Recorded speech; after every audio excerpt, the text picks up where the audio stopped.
Gavel tonight, so I'm going to bang real hard on the table. Welcome everyone this evening to our City Council meeting. Will the clerk please call the roll? Here.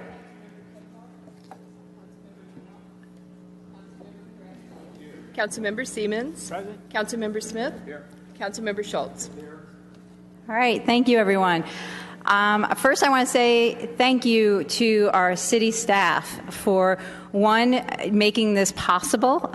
This is the first time that we are having a city council meeting on the road, and a lot of work went into preparing for this evening.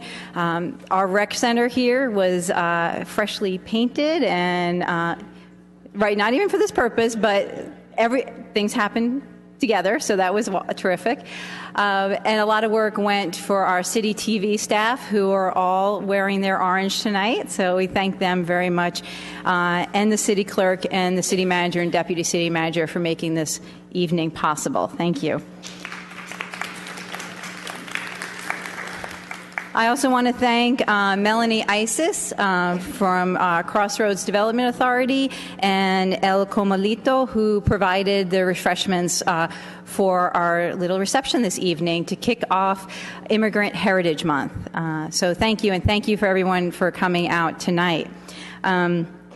So I'll go through first our agenda items. I know so many of you turned out. It's terrific. We ran out of copies of the agenda. So I'll tell you generally what we're going to do. First, what we'll do is I'll go through the agenda. Then we will have public comments this evening. Public comments, we ask that you keep them to 3 minutes. Because we are off-site tonight, our deputy city manager will be keeping the time and will give you a 30-second high sign of when you have 30 seconds left. We ask that you keep your comments to 3 minutes so that we can have as many people as possible comment. We did have a request from Vinita Myers of Cheer to actually speak to the council for a little longer this evening, so she will have a little extra time tonight during public comments. We will then do 2 proclamations tonight, one recognizing Immigrant Heritage Month and the other declaring June 2nd as Gun Violence Awareness Day. Then we will do council comments and city manager comments. Originally, we were going to vote on the second reading ordinance eliminating the Area B permit parking program, but that has been moved to June 15th. So we have 3 work sessions this evening. The first will be on legislative priorities and state legislation to be proposed to the Maryland Municipal League. The Maryland Municipal League is basically the association we belong to as a city. They help represent cities across Maryland in Annapolis. And so we'll be discussing what we want to see them advocate for on our behalf in Annapolis next year's legislative session.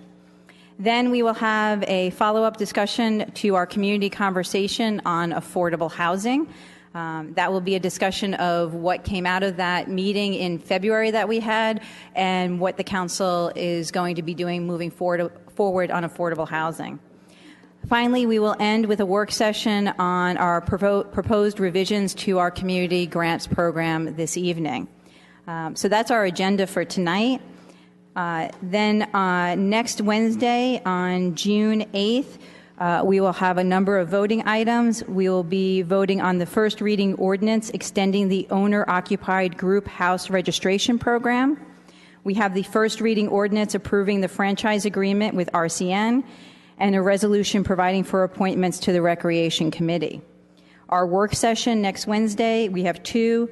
One is a discussion of police department plans and general orders for the use of portable cameras in the community, and a discussion of the draft streetscape manual. Then on Wednesday, June 15th, and these meetings will be back on the community center on Maple Avenue.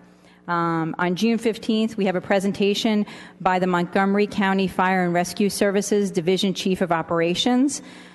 We also have a presentation of the parking study that included Old Town and Wards 1 and 2, and a tentative discussion of an ordinance amending the Tacoma Park City Code to restrict the commercial use of plastic single-use carry-out bags. Then on Saturday, June 18th, we will hold our second community conversation that will be focused on youth success. We had our first community conversation on affordable housing in February, so this is our second community conversation. I hope you can all mark your calendars to join us on June 18th at the community center starting at 12:30. And there's more information on the city website and will be more information in the newsletter. Then our next meeting on Wednesday, June 22nd, we have a number of voting items. We have the second reading ordinance extending the owner-occupied group house registration program, second reading ordinance approving the franchise agreement with RCN, a resolution authorizing an agreement with Montgomery County concerning the RCN cable franchise, and resolution providing for appointments to committees. We have two work sessions, one a tentative session to discuss the development agreement with Neighborhood Development Company. This is regarding the development at the Tacoma Junction lot next to the co-op. Our other work session will be a continuation of our discussion this evening of legislative action requests to be submitted to the Maryland Municipal League. The following week, starting on June 22nd, the City Council will be attending the Maryland Municipal League Convention. So we will not have a City Council meeting then, and that takes us into the 4th of July, where I hope to all see you in the parade. And so that's our agenda moving forward. Now we will have public comments. As I said, I'd ask, unless you've requested beforehand to speak longer, that you keep public comments to 3 minutes. If you'd like to speak, please come up to the microphone and state your name and address where you live. And Ms. Myers, if you go first. Ms. Myers from Cheer has requested 10 minutes this evening. It actually won't take me that long, but Okay. Thank you.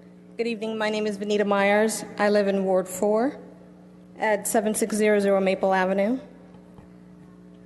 The Tacoma Park Renters Protection Group and I are asking you to make changes to the city code that will provide renters with a level of protection from the ill effects of rent control exemptions in the city. I'm the Tenant Association President of Park Ritchie Apartments. I'm employed by Cheer. I'm a 15-year resident of Tacoma Park. My 2 children were born here and attend public schools here. My family and I have made our home in an apartment community on Maple Avenue for all of those 15 years. In August of 2015, I and other renters in the community learned of the events that transpired at Hampshire Towers Apartments, which resulted in dramatic rent increases and, for some, the loss of their homes. During that time, I heard from many renters in the community who expressed feelings of outrage and disappointment as these events unfolded. And in October of 2015, we began meeting and working together with the goal of ensuring that what happened at Hampshire Towers Apartments doesn't happen to any other renters in the city.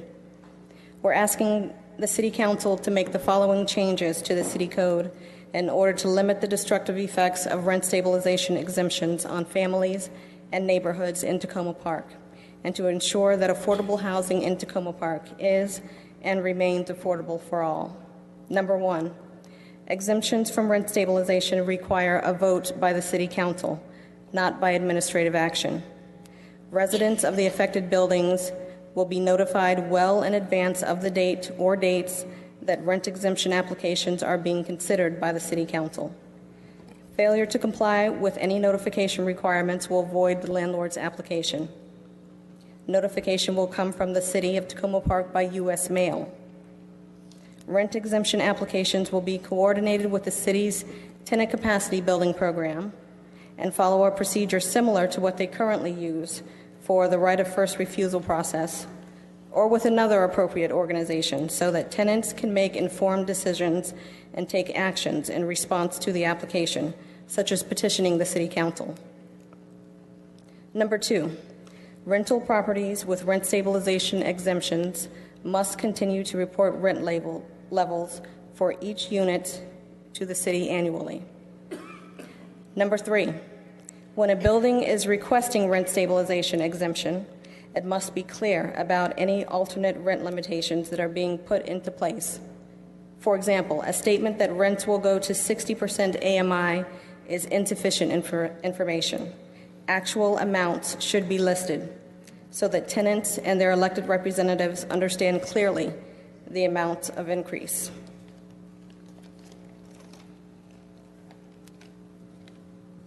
Information about the timing of the increases should be clear.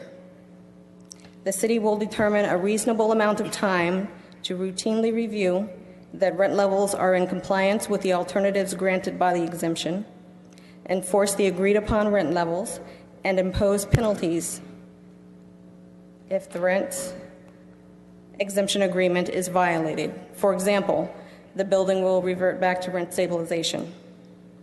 Number 4, in addition to these changes, we ask that an exploration be conducted into why multiple properties in the city are allowed to deteriorate into very poor conditions, despite the city's code enforcement policies. For example, Hampshire Towers Apartments, 636 Houston Avenue Apartments, etc. All apartment units are supposed to be inspected every year. If the inspections are thorough, units should not be able to decline into deplorable conditions. These proposals are the results of the renters protection meetings renters participated in from October of 2015 through April of 2016. We ask that you consider and implement these changes, which we feel are essential to the continued diversity and stability of our neighborhoods and communities in Tacoma Park. Thank you. Thank you.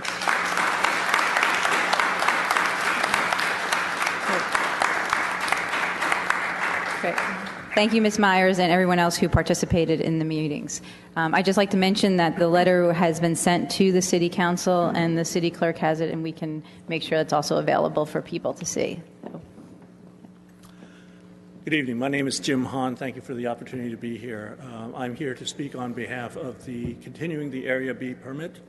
I would like to spend just a little bit of time sharing how the Area B permit program benefits those of us who live far from the center of the town, and to offer some suggestions on perhaps how to improve the program. So I've lived in Tacoma Park for 15 years in Gilbert's addition, so we are quite far from the metro.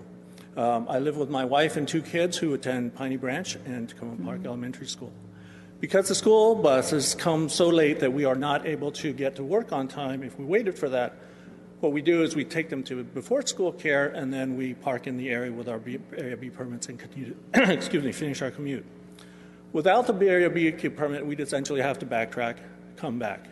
Now, I want to be sure, put this in perspective. I understand there are very important things that the council deals with, and in perspective, this is not life and death. This is a quality of life issue. I fully understand that. That being said, the Area B permits allow us to cut about an hour out of our commute, time that we can spend with our kids. And we came to Tacoma Park because we found it was very family friendly and would like that to continue to that. With respect to the impact on the local neighborhood, my understanding is that there are fewer than 10 permits, 7, 8, 9 in that order, in that area. Currently, the Area B permits are restricted to Buffalo and Baltimore Avenue.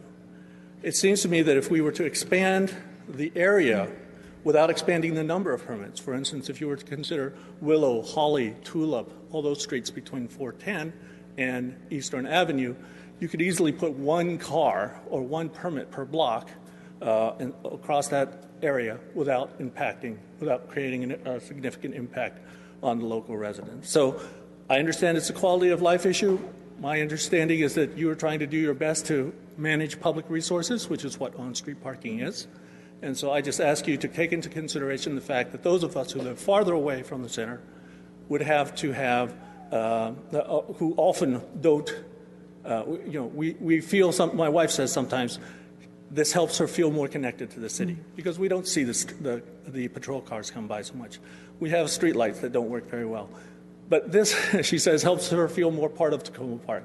So I encourage you to just consider how slight changes in the program might maintain the quality of life for those of us who aren't fortunate enough to be so close to the center. Thank you very much. Thanks for your service.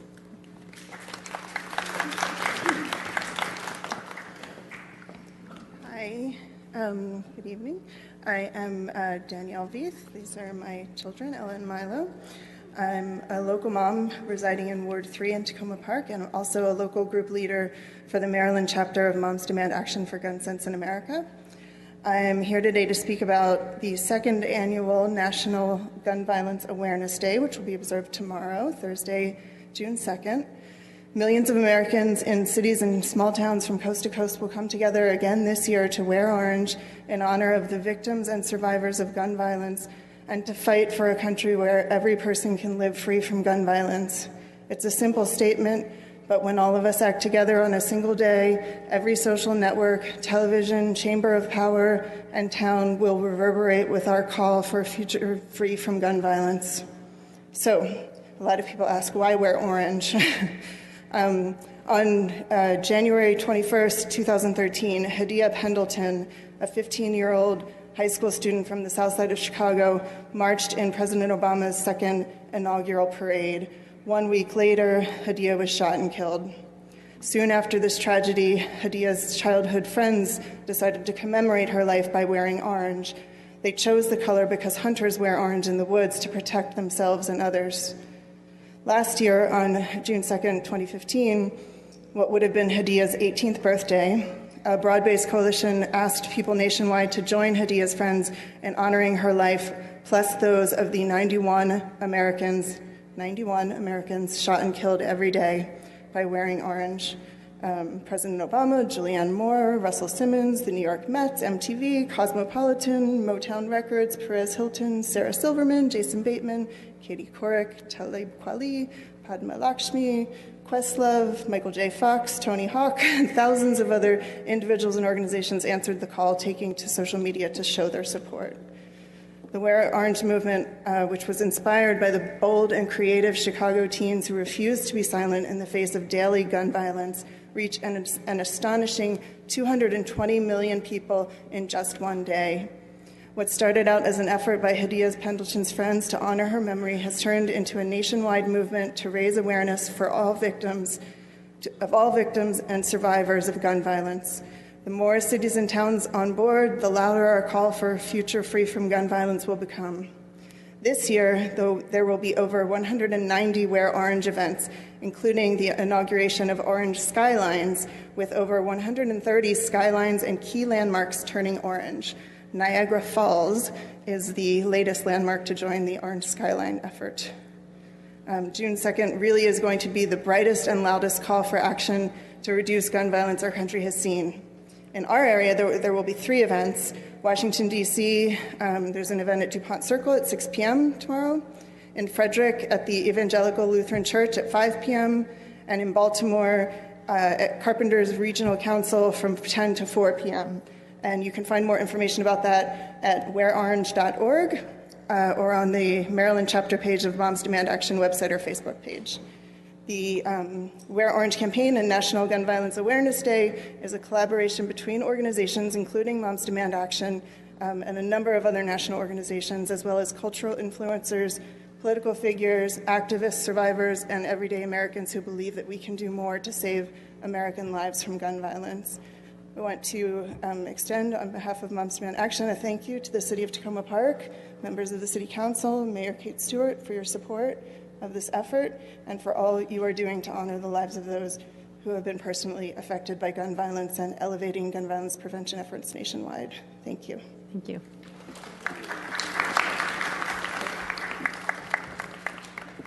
So can I just check the Deputy City Manager, your microphone is not on, right? Okay. If we could turn the Deputy City Manager's microphone on so he can tell people when they have 30 seconds left to speak. Thank you. Hello, good evening. My name is Margaret Forman. I live right next door at 7401 New Hampshire Avenue. Fred Schultz is our city council member representing Ward 6. So if you can just indulge me, I've been asked by, I think, one of the board members, if everybody that's wearing the red support renters sticker, if you could please stand up so the city council can see how you come out to support us. So there you have it, including the city council members themselves. So thank you so much. I just want to give everybody a round of applause. So hopefully my clock hasn't started yet, Jason. So I'm cheating a little bit. So to cut straight to the chase, I just really want to say welcome and thank you to everyone for thinking outside the box and bringing the show here to Hampshire Towers or the Recreation Center. And thank you very much. I was going to read some notes, but I'm just going to, talk off the top of my head. And I want to thank all the renters in our building that came out to support renters like myself regarding affordable housing and some of the ongoing issues that are still plaguing our building. So, long story short, since this is like public comment time, I just want to raise some issues. I know Fred is probably going to have to take the lead on it, and hopefully Mayor Stewart can assist us. So our building, we have two issues, prevailing issues that are still haunting us. One is our lack of adequate parking. This is now we have 215 or 216 units that have come online. The entire building, 7401, and we do not have sufficient parking. So myself and some other board members, we met with Maryland Capital Park and Planning to see if they would allow us to park overnight, of course, with a certain time frame. And long story short, they were not able to accommodate us. What they did find out was they did a survey, and this grassy area right next to the building, they determined doesn't belong to them. So the outcome of that is that it may belong to the condos. So in talking or following up with our property manager, they said they would follow up with, the condo to see what they would like to do with this grassy area, because we don't have any parking. And residents are coming home at different times of the hour because, ironically, we do have a large immigrant population in the building, and they can't find parking. And people are either sleeping in their cars, they're parking down by Sligo Creek, they're parking over by Audi, or they're parking by Langley Park, which is unacceptable. So please, we need you to work with us to find a resolution like yesterday. And then secondly, I ask you, if you buy a $20 million building and you use like $2 million to upgrade the building, would you now only collect bulk trash 4 times a year? You see what I'm saying? That's the question that I'm posing to you, that if you are a landlord or if you live in a building, do you think it's acceptable that your bulk trash only be picked up 4 times a year? So we have a situation where our landlord has determined that they're only going to pick up our bulk trash 4 times a year. The last time they picked it up with this new ownership was September of last year, and then we did not have another one until April of this year, 7 months worth. And they're threatening that because there was so much bulk trash, they blamed us for not following instructions. I just want to bring it to your attention to please work with us to engage the landlord. That is not acceptable to only allow us to have bulk trash pickup 4 times a year. So thank you very much. Vinita Myers did a great job. She said it all. I was part of those meetings. So I hope you do seriously consider adopting a new city code that would take rent exemption application away from being an administrative function to you, City Council, who are representing us, the community. Thank you very much. God bless you. Appreciate it.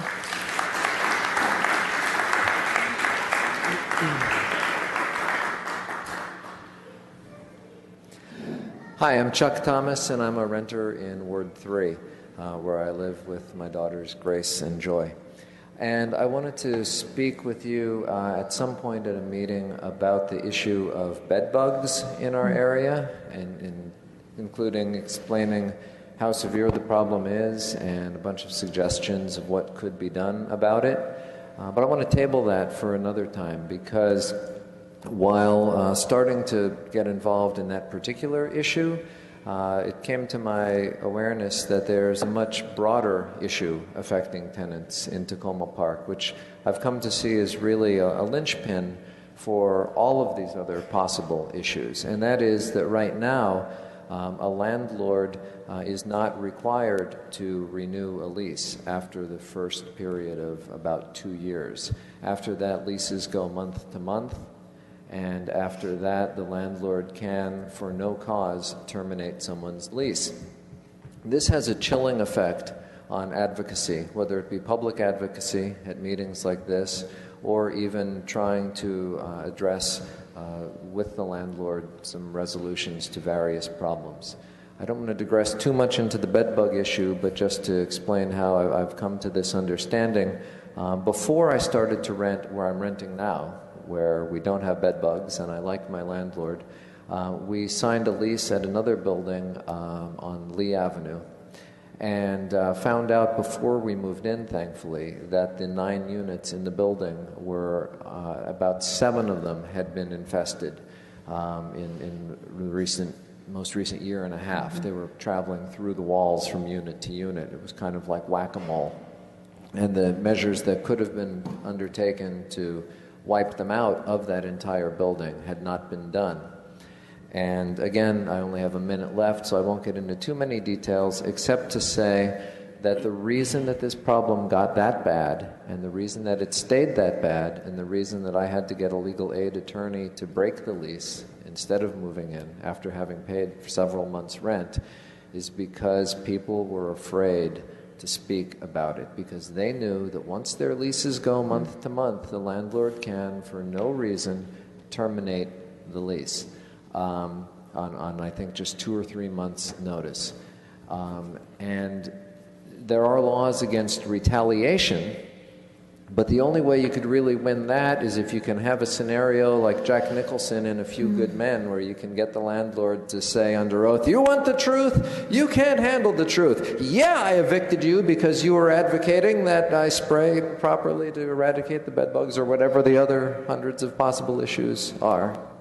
If the landlord just keeps his mouth shut and says, "I just felt it was time for a change," that's it. You're gone. And there's nothing that can be done about it. So I want to ask, I know people say, well, it's not a city issue, it's a county issue or a state issue.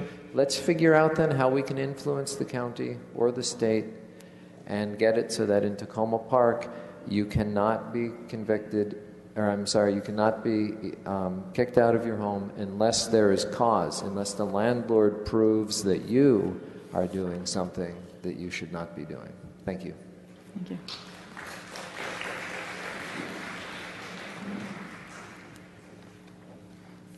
Hello. Hi. My name is Alicia Searcy. I live at 8003 Wildwood Drive, and I am also the president of the New Hampshire Garden Citizens Association, which is a group of homes just on the other side of New Hampshire Avenue from here. So first and foremost, I just want to reiterate what has already been articulated in terms of our appreciation for you all taking a step forward in terms of bringing the City Council meeting here, specifically to Ward 6.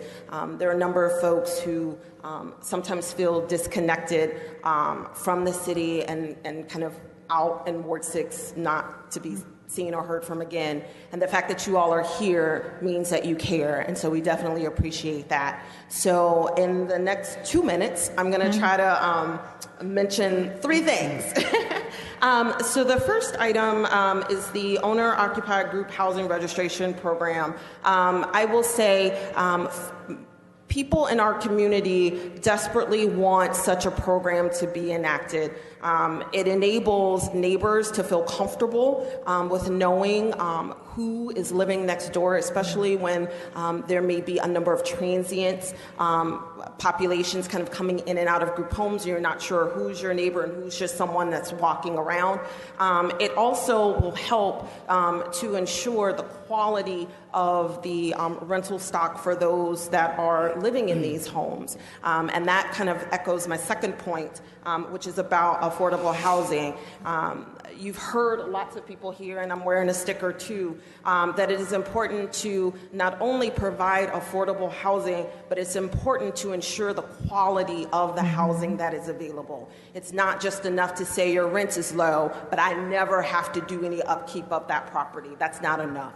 So in addition to ensuring rent stabilization, it is critical that we also think about the quality and figuring out ways to ensure and to inspect the quality of the rental housing within Tacoma Park. And lastly, the Area B permit issue. I didn't realize how many people really like that until there was word that folks wanted to get rid of it. And so one of the things that became very clear on our listservs as people talked about the Area B permitting issue is the fact that a number of folks really do, as was already articulated, rely on that as a way to get to the metro every day. And it actually highlights an issue of connectedness, right? Connecting folks that live in Ward 6 to the metro and to other wards, right? And so it's not just about having 9 permits. That's not really the big issue. The issue is to kind of bridge that gap in ensuring that there is connection. And so there's a number of ways to do that that will require infrastructure changes, such as improving bike routes within Ward 6 to the metro. It's not that far, but if you're climbing uphill, it's really far. Also, improving pedestrian lighting along a number of the major thoroughfares. If it's pitch black at night, you don't want to take the metro, you need to drive to the metro, you don't feel comfortable walking. So ensuring that there's better lighting, that there are more bike paths, that there are also things like more consistent buses or potentially, I can dream well, a circulator bus, to help bridge the connection between the metro and Ward 6.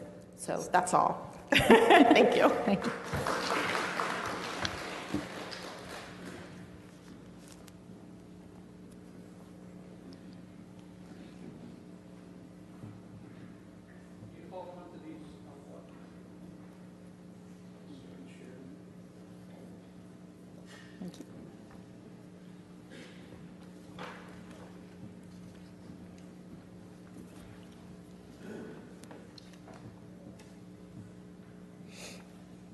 My name's Jim DeLuigi. I live at 7106 13th Avenue. We've been residents there since 1971. What I'm going to show you here are a series of photos I took today at 5:30 of a problem that's been evolving due to construction. I'm not sure where, but it's certainly problematic. The first photo you see is our park, coming into Sligo Creek Park, the hiker biker trail. On the far end of that photo is New Hampshire Avenue, and on the other side you see a pile of things. If you go to the second photo, you'll see some of the area of greenery that the community takes care of on a regular basis, and that's citizens of Hillwood Manor, citizens of Prince George's. Even in our area, we spend many hours taking care of our park. If you look at the next photo, you can see from the bus stop what you see on the other side of the street. This is the new avenue, supposedly quality space along New Hampshire Avenue that we're supposedly developing as part of the city. The next photo, you get closer, you can see what it really looks like. You can see the photo after that, dumps of various types of things. This was put here today. These photos were taken at 5:30 today. The stuff on the left was put there today, and it's continuing to grow. The next photo, you can see the walkway along New Hampshire Avenue. You can see the different kinds of things that are there. The photo of the sidewalk, you can see the residue that's left on the walkway that's not cleared off at the end of the day. If you go to the photo after that, you will see the dumpster, and you will see things on both sides of the dumpster that probably should be in a dumpster. But it's not in a dumpster, it's on the ground, and it's hazardous, it's dangerous, it's unsafe, it's unhealthy. And you can see the last photo is a close-up of that. This is untenable. This is unacceptable.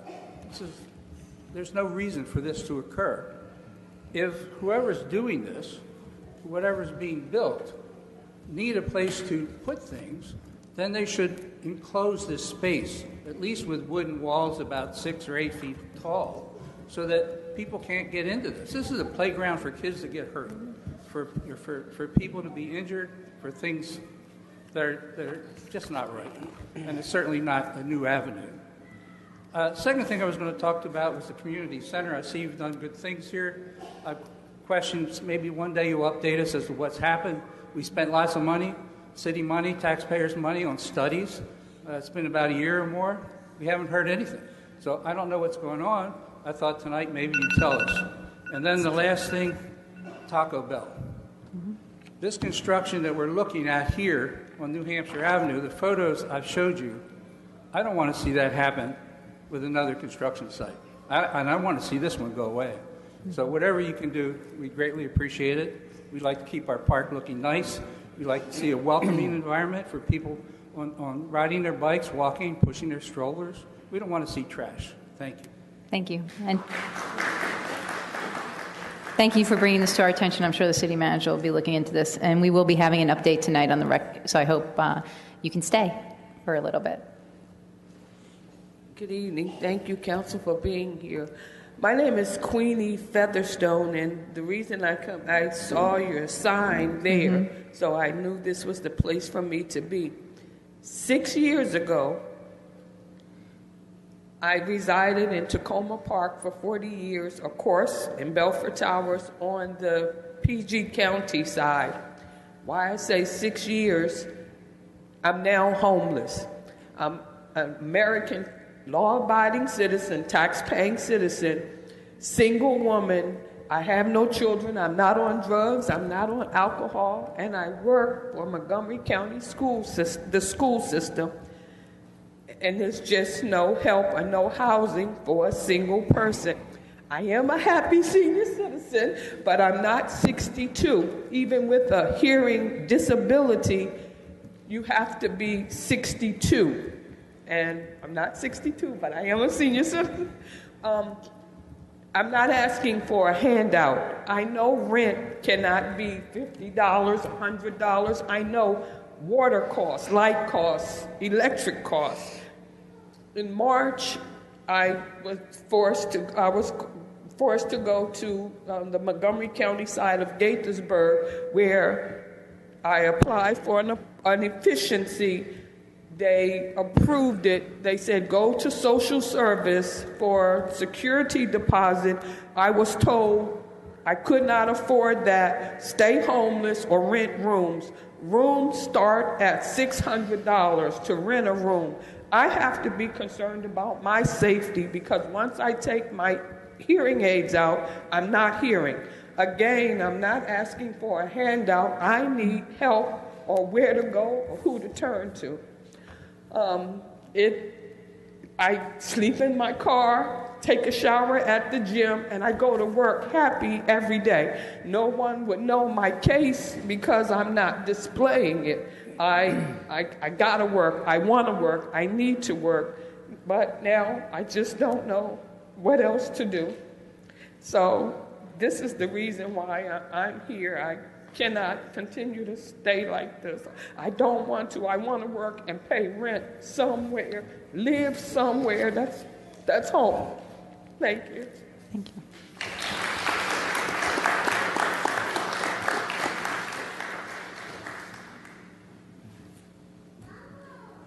Hi there. My name's Nancy Wallace, and I'm representing Montgomery County Green Party. We're testifying tonight in favor of the chair recommendations and their letter to you, to the Tacoma City Council. We'd like to specifically support the recommendations that the exemptions be considered by the council, notification come from City of Tacoma Park by U.S. mail, and that the rental properties must continue to report rent levels even under the exemption. With respect to the poor conditions, we'd like to suggest a concept of linking the maintenance inspections and the exemption requests, that a full inspection with tenant representatives must be made on a property requesting exemption before the petition for the exemption is submitted. And finally, we'd like to request that renters should be able to submit information as part of the formal record for consideration of the petitions by the council, hopefully, for both exemption requests and fair return increases should that occur. Thank you very much. Thank you.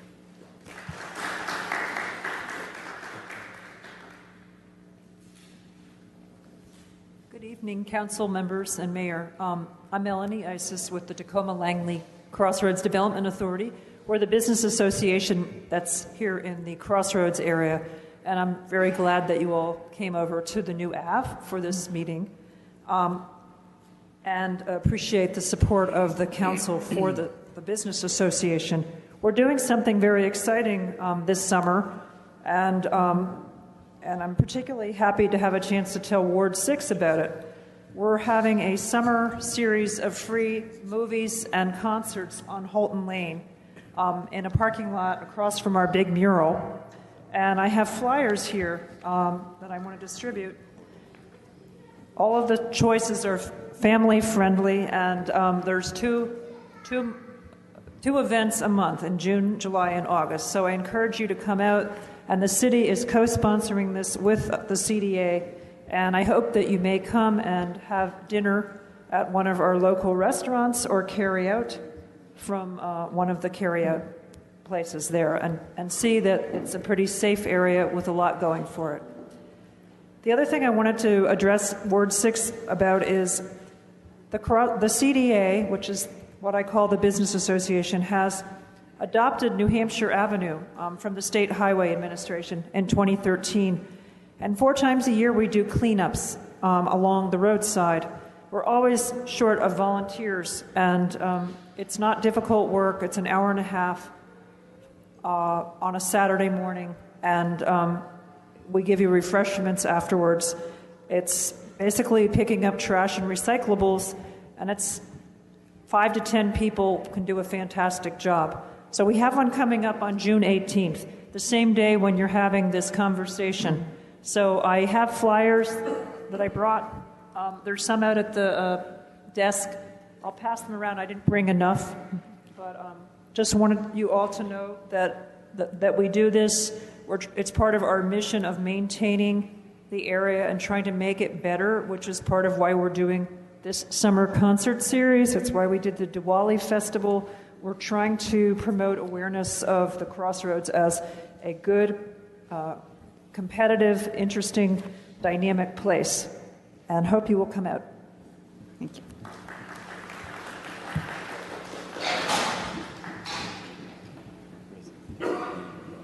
Hi, I'm excuse me.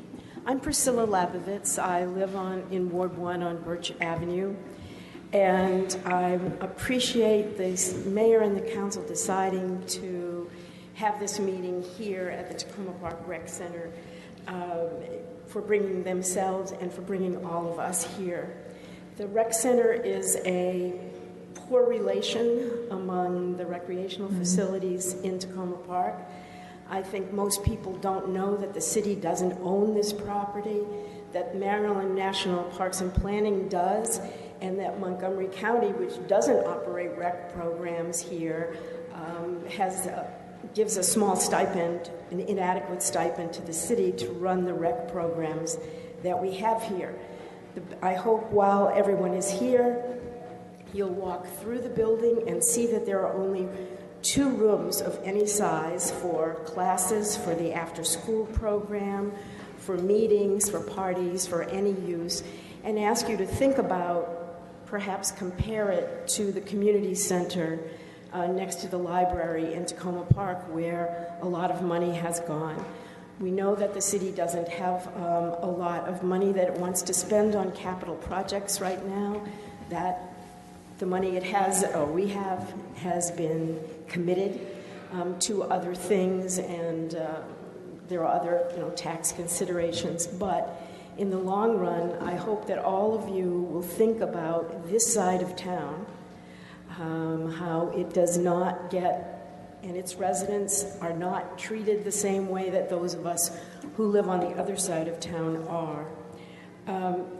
So I want you, please, all of you and those who've come out tonight, to think about this center, to look at it, think about what you would like it to be, and then act accordingly. Thank you. Yeah.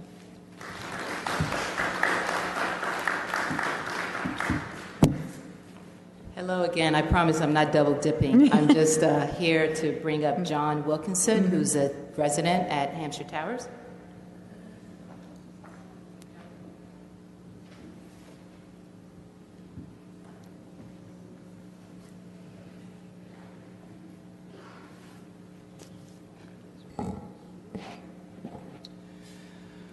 Hello, I am John Wilkinson, and I'm a resident of 7401 New Hampshire Avenue. And as has been said, it's great to really appreciate having the meeting here close to Hampshire Towers. Appreciate the mayor and city council bringing the meeting to us here.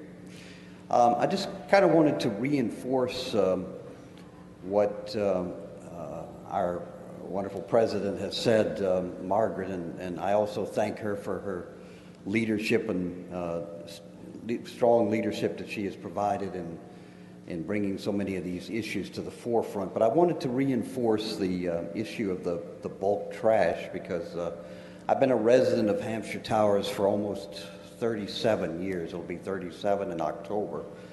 And up until recently, we really have never had a problem with bulk trash. It was just always a provision for it, and we had a place to put it, and it just wasn't a problem. And now it's really really difficult for people who have bulk trash to have to wait for have it only 4 times a year. And also, I haven't necessarily checked every single property, but the ones that I do know, the rental properties seem to always have provision for it, and it's just kind of hard to understand why we're having so much trouble with that. So I certainly urge the City Council to take a look at this, and hopefully we can come up with something that's much more acceptable to all the residents. Thank you for your time. Thank you. Okay. Well, thank you for the public comments this evening. We will now move on to our 2 proclamations we have. The first proclamation we have is recognizing June as Immigrant Heritage Month here in Tacoma Park. I'll just read this out. The proclamation says, whereas the United States of America has always been a nation of immigrants, and whereas each generation of immigrants has brought new cultural influences, ideas, and abilities that have built the United States economy and enriched its character, and whereas despite the contributions of immigrants, their role has been too frequently overlooked and undervalued throughout our history, continuing to the present day. And whereas in the national debate about immigration, immigrants are too often viewed as people to be feared or blamed for problems in our society, rather than individuals who have a right to personal dignity and to be treated with fairness and justice.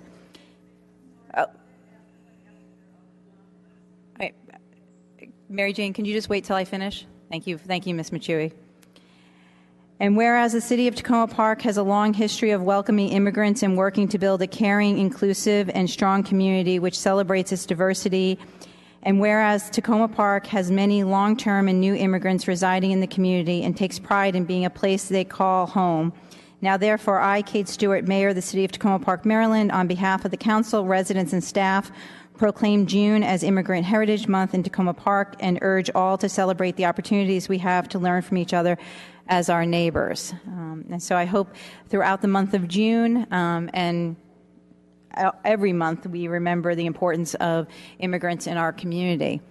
Also, as we said before, tomorrow, June 2nd, is National Gun Violence Awareness Day. It is Wear Orange Day. We have some stickers up here, thanks to the city clerk, to remind people to wear orange tomorrow. I was told, though, to be careful putting this on delicate fabric, according to the city clerk. It's very sticky, but please take some stickers with you. And I will read this proclamation. Whereas gun violence in the United States has become all too common, and whereas according to the nonprofit Gun Violence Archive, through May 30th of this year, there have been 21,278 incidents of gun violence in America. And whereas these incidents resulted in 5,379 deaths, 1,397 of the victims are children 17 and younger. And whereas the Wear Orange movement has its roots in 2013 when friends of Hadia Pendleton, a teen from south side of Chicago who was shot and killed a week after marching in President Obama's second inaugural, wore orange to remember her life and asked others to do the same. And whereas orange was chosen because it's the color that hunters wear to protect themselves and others. And whereas each year on June 2nd we are asked to wear orange to show we are coming together to work to end gun violence in our communities. Now, therefore, I, Kate Stewart, Mayor of the City of Tacoma Park, Maryland, on behalf of the Council, residents, and staff, proclaim June 2nd as Gun Violence Awareness Day in Tacoma Park and urge residents to wear orange as a celebration of life and a call to action to help save lives from gunfire by pursuing common sense solutions to gun violence. Thank you. Ms. Machui, if you would like to speak now.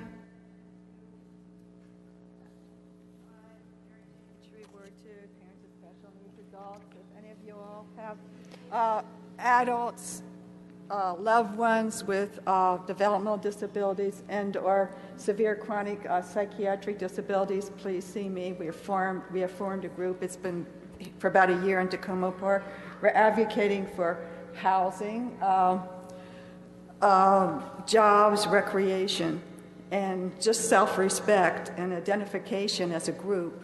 And we've been begging for over a year and a half to have a free therapeutic recreation class in Tacoma Park. We're still working on that. But anyways, thank you all for being here. I'm also concerned about gentrification, and in my area, it used to be at Prince George's County, we used to have houses where people, different ethnic and economic backgrounds could live. It's no more that way. It's being Bethesda-ized. I don't know how to say it correctly. But thank everyone for being here, and I appreciate your participation. Does anyone else want to talk? Okay, now I will turn to council comments. We do not have our normal light switches, so if the council members could do exactly what they're doing for me, that would be helpful. Council Member Siemens? Thank you, Mayor. I just wanted to tonight thank the mayor, Mayor Kate Stewart, for her leadership, and also the council for bringing this council meeting here to this side of town. This has been something that it wasn't a new idea, but under Mayor Stewart, it's actually happened. And I think just by looking at the turnout tonight, you can see how important that is. But I also wanted to take a moment to especially thank the city manager and the deputy city manager because this had been suggested in the past and it never happened. And I really think that a great part of the credit goes to the city manager and deputy city manager for their can-do attitude.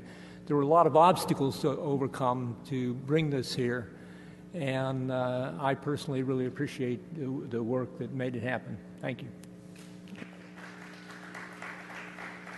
Councilmember Cresci?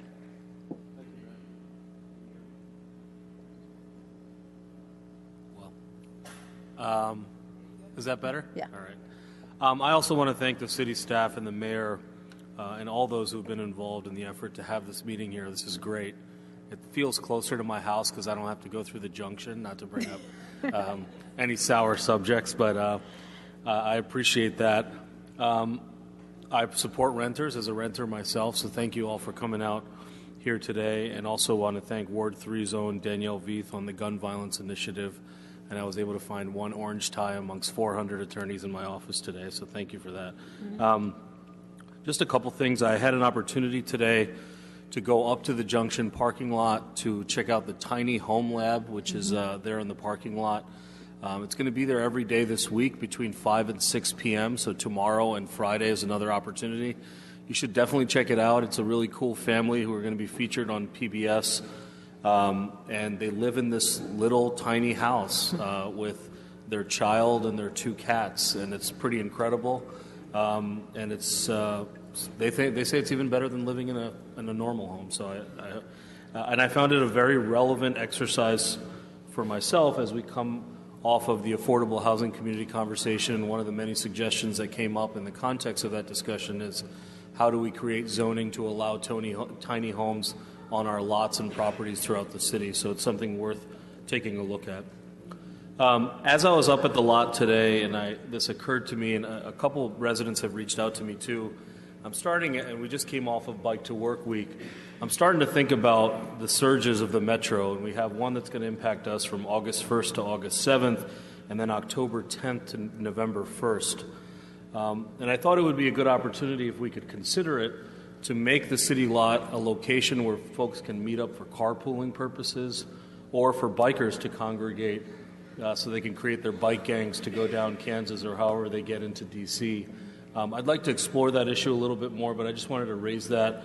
And if community members have any ideas about how we can make that effective and be sort of the leader in the community in the D.C. metro area about how we're dealing with the metro shutdown, I think it's just another thing we can pat ourselves in the back about our great city. I want to commend the police and appreciation from residents on Elm Avenue in Ward 3 about the arrest of 2 burglary suspects. Elm Avenue, Sycamore, Woodland, Councilmember Mills' ward have experienced a number of break-ins. And it's clear that if it wasn't for the vigilance of community members being on the lookout for each other and their neighbors, that this would not have been possible. So I ask you all and urge you all to remain vigilant. As somebody who deals with, who's in law enforcement, deals with these issues, if it wasn't for witnesses and people looking out for their neighbors, I think law enforcement would have a much harder time doing the job that they do. At our last meeting, I raised the possibility of a gathering for Ward 3 residents, a meeting at the VFW on June 6th.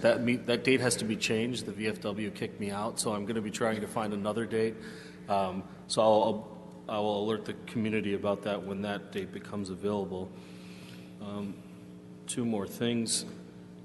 Madam City Manager, I did reach out to you and Ms. Daines in Housing about many questions that I'm getting from residents now that we have an abandoned home registry about how they can inquire about individual homes without potentially outing their neighbors, which many are sensitive about. I've raised at least 2 addresses with you. So if you at your future city manager updates could advise the community about some direction about how they can handle this issue under this new registry system, I think that would be helpful. 2 final things. I myself and about most of the 1.7 billion Muslims in the world are going to be embarking on a month-long fasting or spiritual process called Ramadan, and I would be remiss, as I'm hungry throughout the day, if I didn't raise it with you all to sort of educate you about what I go through. It's a spiritual sort of reflection period. I'm not a very devout Muslim, although my mom would wish otherwise, but we abstain from eating and drinking from sunrise to sunset. These are summer months, so it's a very, very long day. And it's not only that, but it's from other things in life that we try to abstain from swearing, gossiping, arguing. So have some patience for your Muslim residents and neighbors and colleagues over the next 30 days. And then the final thing I just wanted to raise is, it's a personal thing, but I think it's relevant to something we've discussed as a council. As I told the mayor and the deputy city manager, my wife and I had a very, very bad scare about 48 hours ago in regards to our 2-year-old son, and we had to call 911. Thankfully, he's okay. And that experience raised 2 very important issues for me personally as I made a frantic 911 call, was that I immediately was sent, and it was my instinct to call 911 and not 270-1100, because that's what's ingrained in me as a child. I was sent to PG County because I live very close to New Hampshire Avenue. PG County asked for my address. Then they asked me, is that Montgomery County or PG County? It sort of went off in my head. I'm like, I'm in Montgomery County. They sent me to Montgomery County. They asked me the same questions, and they said, are you sure you're not in PG County? By the time I got to have a conversation with somebody about what our emergency was, it probably was 2 minutes later, but it felt like an eternity when you're in an emergency situation. So it, for me, raised the specter of this issue and how somebody who's in a frantic situation of the things you have to deal with, and you're worrying about your family member or somebody, and I know it's a broader issue with the FCC and with our cell phones and cell phone towers bouncing off of places, but I think it really, for me, as I looked at my 5-year-old daughter when I was making this frantic call, was maybe we need to begin at the very least an education effort in the community with young people so they know where they reside. They know how to field these questions because they still are taught in school to call 911. So I look to work with my colleagues in the coming weeks about how we can start an education effort in the community on this very important issue. And it also finally raised the issue of, which I've heard from residents about the importance of having a freestanding emergency facility within our community, even though Washington Adventist Hospital is sadly going to be moving out. But that is all I have. Thank you. Thank you. Councilmember Mail. Thank you. It's great to be here tonight. Excuse me. I really like being able to get out of the city building and come to this part of the city, or frankly other parts of the city, and I hope we do this kind of meeting here at the rec center, maybe over in Councilmember Smith's ward and other places on a quarterly basis, or at any frequency that we can, recognizing how much work city staff has to do to make it happen. So thank you. Councilmember Qureshi spoke about a couple of the issues that are important, but again, thanks to the police department for rapid and effective action in catching 2 burglary suspects. I'll note that while the canine and on-foot and in-car patrols were going on, there were residents scrambling to get their children inside, lock their doors, who were very fearful. Nothing the police can do about that situation, but it just brought home to people just a sense of fear and risk in a situation like that. So thank you to the police department. One additional thing that I wanted to note, sorry, I'm doing my best to stay away from this, is that 2 local students, Joanne Ha and Serena Matson, won 2nd place in a national documentary film competition. They made a documentary about Tacoma Park and specifically about the fact that 16 and 17-year-olds like these 2 young women can vote in Tacoma Park, and their film, made it through a whole national competition, and will get some airtime, and they got a nice one of those nice big checks for $1,000, which I hope they will use well. But just a great example of our youth being leaders and being proud of where they live. Thank you. Great. Councilmember Smith. Thank you, Mayor. I got a few things. First, I want to associate myself with my colleagues' comments about being in Ward 6. I want to thank city staff for organizing this. It's really good to see the number of people that came out to tonight's meeting. Usually when we're at the community center, very few people show up. So it's fantastic to see people I've never seen before at a council meeting. It's great for people to actually say something during the public comments other than the people that we usually hear from. So I just would like to thank all of you for coming out this evening, and I would echo Councilmember Mail's comments that we should do this regularly so that you guys can see us again this year and not wait another year before you see your council members again. I would like to thank Jackie Frazier and CPDC and everyone else that helped organize the community event at Essex House on this past Saturday. It was a fantastic event. There were a lot of people that showed up. There was also live music, so I want to thank Ms. Frazier for all the hard work that she put into organizing that event. I also would like to thank Frank and Barbara, who live on Maple Avenue. They host a community potluck on Memorial Day and Labor Day on Edinburgh Lane. It was a great opportunity to talk politics and see neighbors. So I want to make sure that they know that I really appreciate all the hard work that they put into these 2 events. Another thank you. I recently moderated and gave a presentation at the Choose Clean Water conference last week in Annapolis. I want to thank all the organizers. It was a fantastic event. I spoke about stormwater, specifically about the Flower Avenue Green Street project, which is getting a lot of regional attention. The city is going to invest $3.5 million on this incredible project. The gentleman that spoke about bed bugs, I'd just like to say a few comments. When I was chairman of the Commission Landlord and Tenant Association, that was a huge issue. It seems like it has not gone away. I hope I can work with my colleagues so we can find out some way to address it directly with landlords and make sure tenants in some type of certification can know if a unit has had bed bugs and what type of mitigation that the landlord has gone through to kill these I mean, I've never seen anything like bed bugs when it comes to a rental facility. They will take over.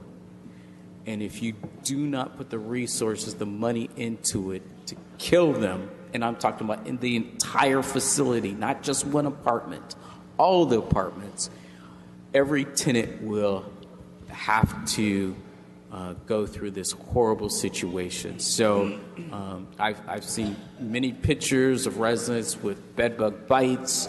Some residents at cultic hearings actually brought bedbugs to the commissioners so that we could see what the problem was like.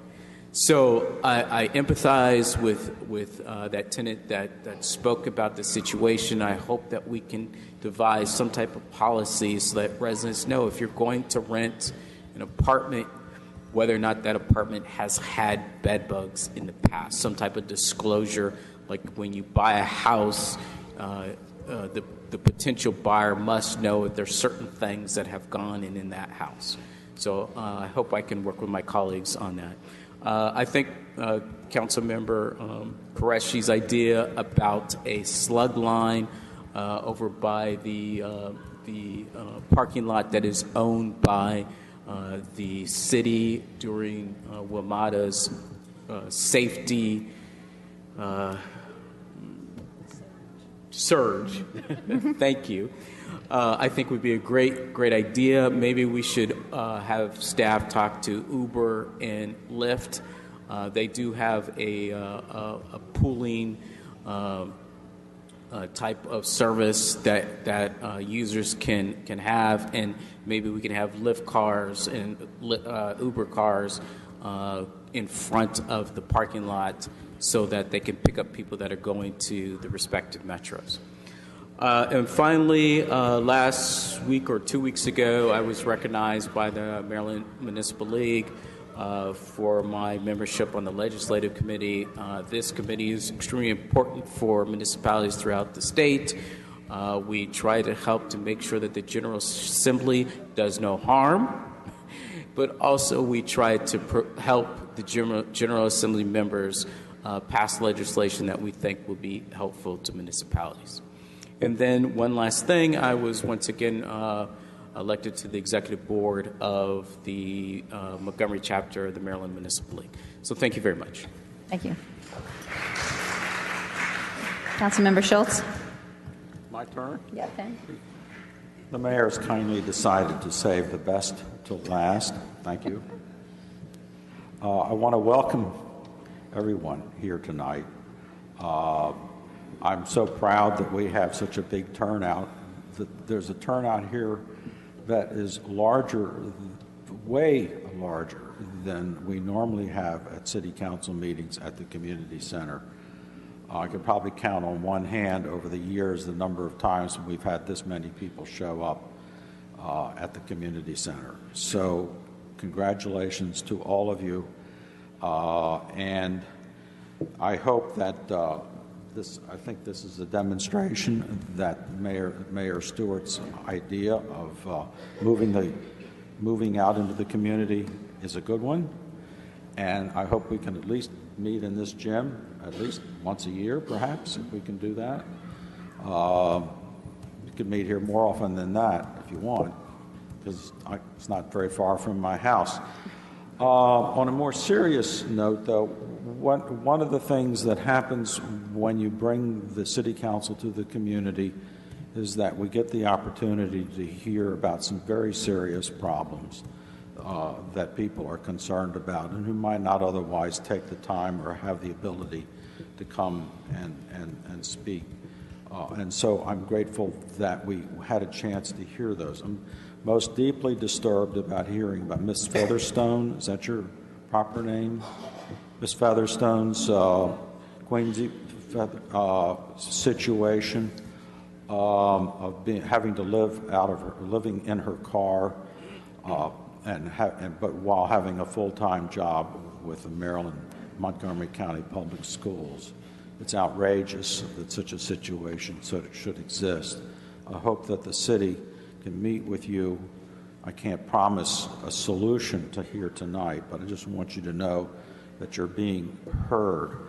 A couple things immediately come to mind is that we do have in this city owner-occupied group homes, which are registered with the city, that are the equivalent to old-fashioned boarding houses, where people don't need to have a lease and they pay by the month, and you rent a room and you share, like in the old-fashioned boarding house days, a kitchen and the bathrooms, along with your other co-inhabitants. Those are probably some of the most affordable housing in the city, and that's something that maybe the city can help you find. Also, Hampshire Towers has units in it that are designated for very low-income people, and I don't know whether there's probably a waiting list, no doubt, but there are other buildings like that in the city, so hopefully our housing department can give you some guidance to help you find a proper, safe place for you to live.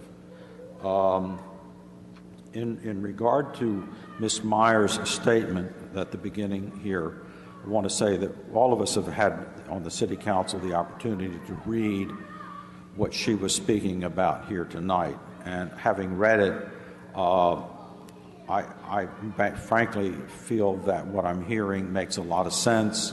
I don't have any trouble with the substance of what's being proposed.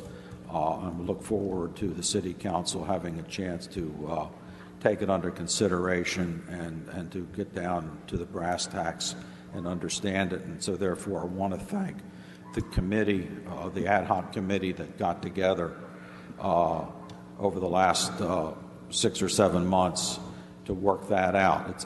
From the sound of it and reading the material, it looks like an awful lot of thought and careful attention was put into the proposal. In related to the same subject, interestingly enough, I'm called a special meeting for residents on Kingwood Drive, which is a very 2-block long street in Ward 6, where there have been concerns about illegal rentals, too many cars parked on the streets, and a lot of trash and debris that seems to be accumulating, and the situation where residents who've lived there on that particular block for many years are concerned because they don't know who their neighbors are. There's a frequent turnover of neighbors, and they don't know, they are not familiar faces. And this was one of the things that Ms. Myers was talking about with some of the rental housing situations in the city. So we're having this meeting next week. It's basically just for the residents of Kingwood Drive to be able to have me and a member of the police department and the Department of Housing in the city to come out and listen and understand the nature of the complaints, so we can, as a city and as a community, figure out what's actually going on there, what's real, what's just perceived, and figure out if we can come up with some solutions. I know that on that block there are a couple owner-occupied group homes. I don't know whether they're a part of the problem or they're part of the solution, but we're going to try and find out about that next week. So people, I want you to know that people are paying attention to these rental issues. Now, on a really exciting and happy note, also related to the very same thing we're talking about here, is that I got a call today, or an email today, from the staff of the Montgomery Housing Partnership to tell me that they're proud to announce that they closed today on the acquisition of the Hillwood Manor Apartments. It's a 96-unit garden apartment project that has been under a single ownership for a very long time and has been abused and neglected to horrendous condition. I couldn't say this before the closing. I couldn't afford to be that candid because I didn't want to upset the possibility of the owner saying, deciding that she might change her mind. But the property now has been sold to the Montgomery Housing Partnership. I'm told that they're going to spend several weeks with their contractor going through each apartment, to try to begin to identify the most serious critical situations, because I know there's water leaking into living rooms and bedrooms, heating systems that don't work, and air conditioning and all just horrendous problems up there. And so this is a very, very happy day. And it means that there's going to be some more affordable and better affordable housing in Ward 6. Hillwood Manor Apartments, for those who don't know, is just 2 blocks south of here on New Hampshire Avenue, on your left as you're going south on New Hampshire Avenue. It's a little bit disguised by the woods because it's set in a whole lot of trees. It's an very old garden apartment project and a very lovely setting. And most of the people who live there, and some of them have lived there for decades, absolutely love it. And you'd say, well, why do they love it? And they say, well, because it's so beautiful, it's quiet, and it's so convenient to the bus lines and the grocery stores and everything else. 2 last things I would like to mention. I had a chance, my wife and I, Nancy, who's here tonight with me, had a chance to visit the Crossroads Farmers Market, which had its opening today up on Ann Street. There's now the Farmers Market meets, as some of you know, every Wednesdays until into October from 11 a.m. to 3 p.m. There's, I don't know how many vendors, but there's a whole lot more vendors there this year than have ever been there in the history of the market, which is now celebrating its 10th year. I can go on and brag about it, but I will save time and skip that part. And I also want to finally just mention Mr. Hahn. Jim Hahn spoke at the beginning. I think he was our second speaker, about his concerns about the Area B permit parking district, which is in Ward 1. And it turns out that I found out that even though it's on the other side of the city from Ward 6, and one would not think it would have any material effect on Ward 6, but it makes all the difference in the world, because it's Ward 6 people who need to be able to park so they can ride the metro conveniently and affordably. And myself and Councilmember Peter Kovar, who's not here tonight, have been in discussions about how we can work out a compromise solution that will work satisfactorily for the residents in Ward 1 and continue to be able to provide the kind of parking that residents in Ward 6 need, who, like Mr. Hahn, have a great deal of difficulty being able to access the metro otherwise. So thank you so much. I'm so proud to be able to have everybody, to have the City Council come to our ward, and having you sit here and watch.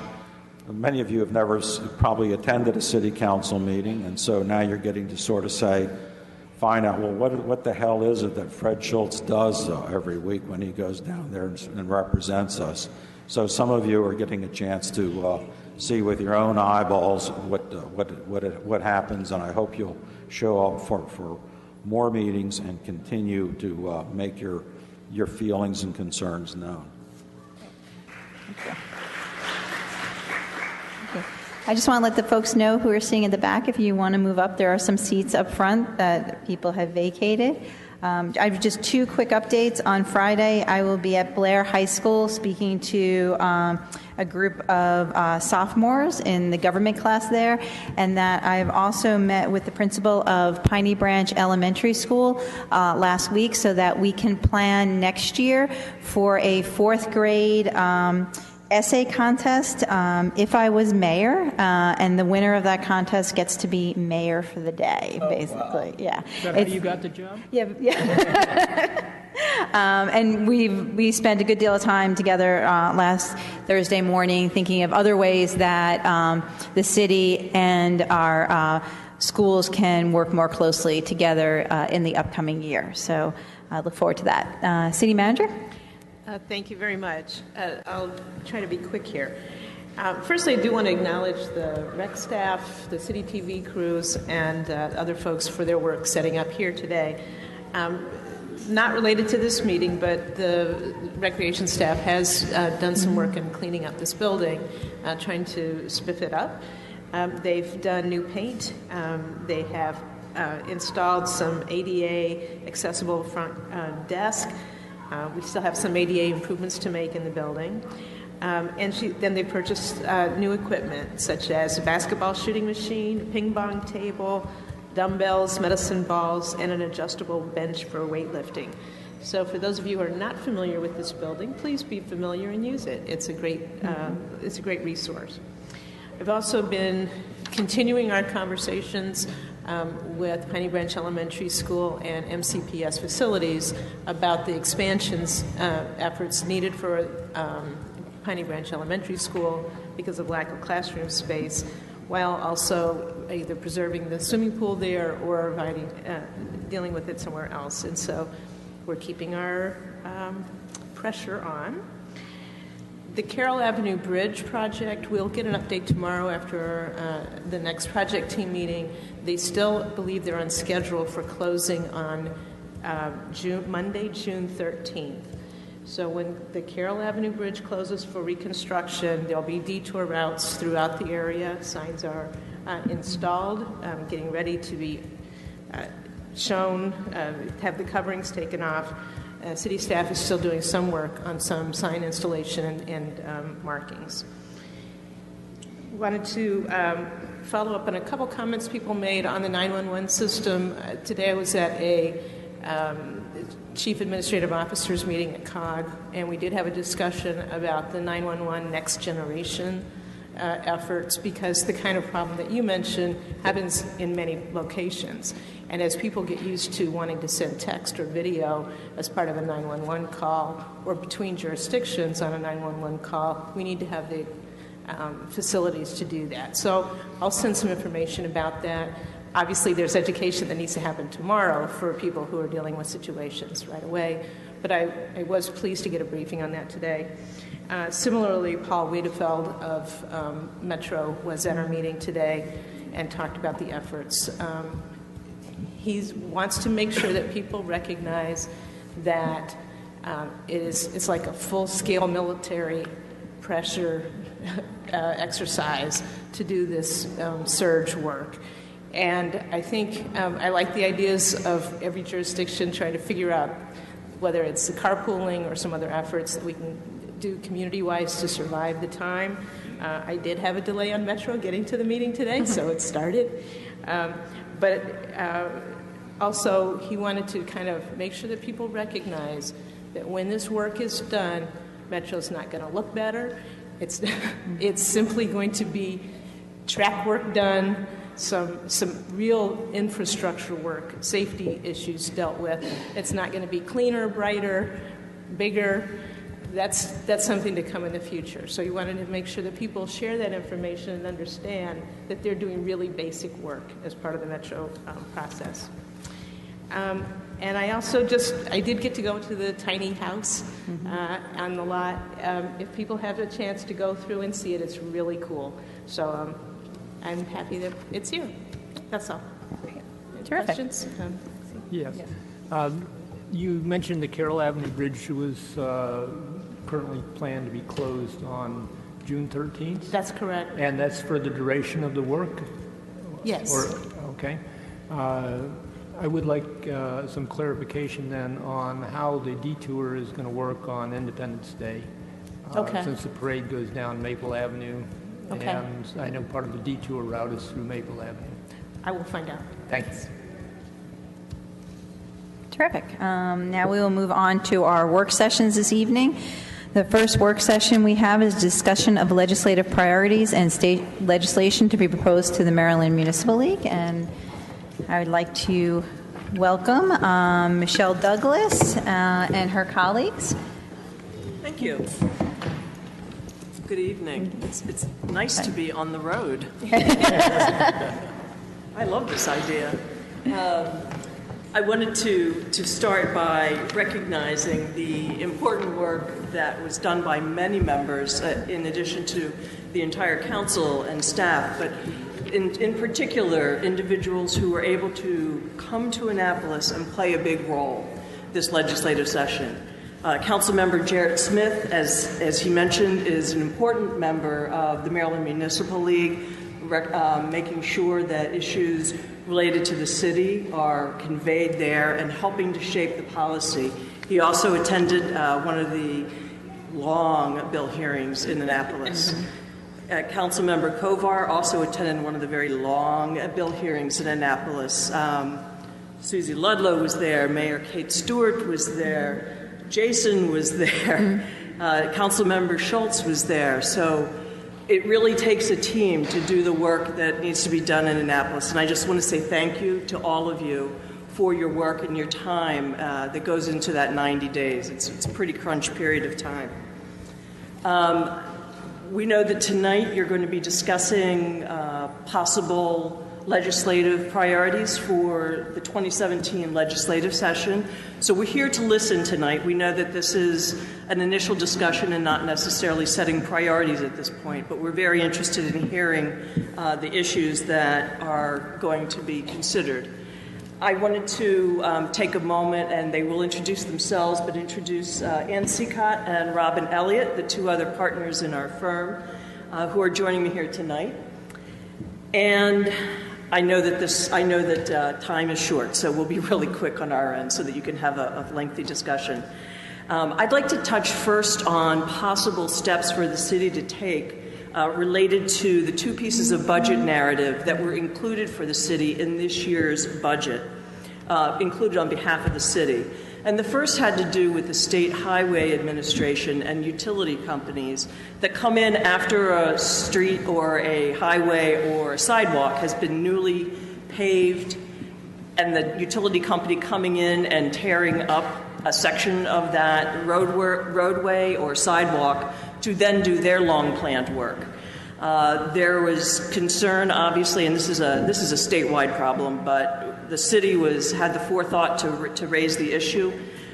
So budget language was included requiring the State Highway Administration to report back to the General Assembly by November 1st on issues, on ways to mitigate these issues and provide any legislative barriers that might need to be addressed in the upcoming session.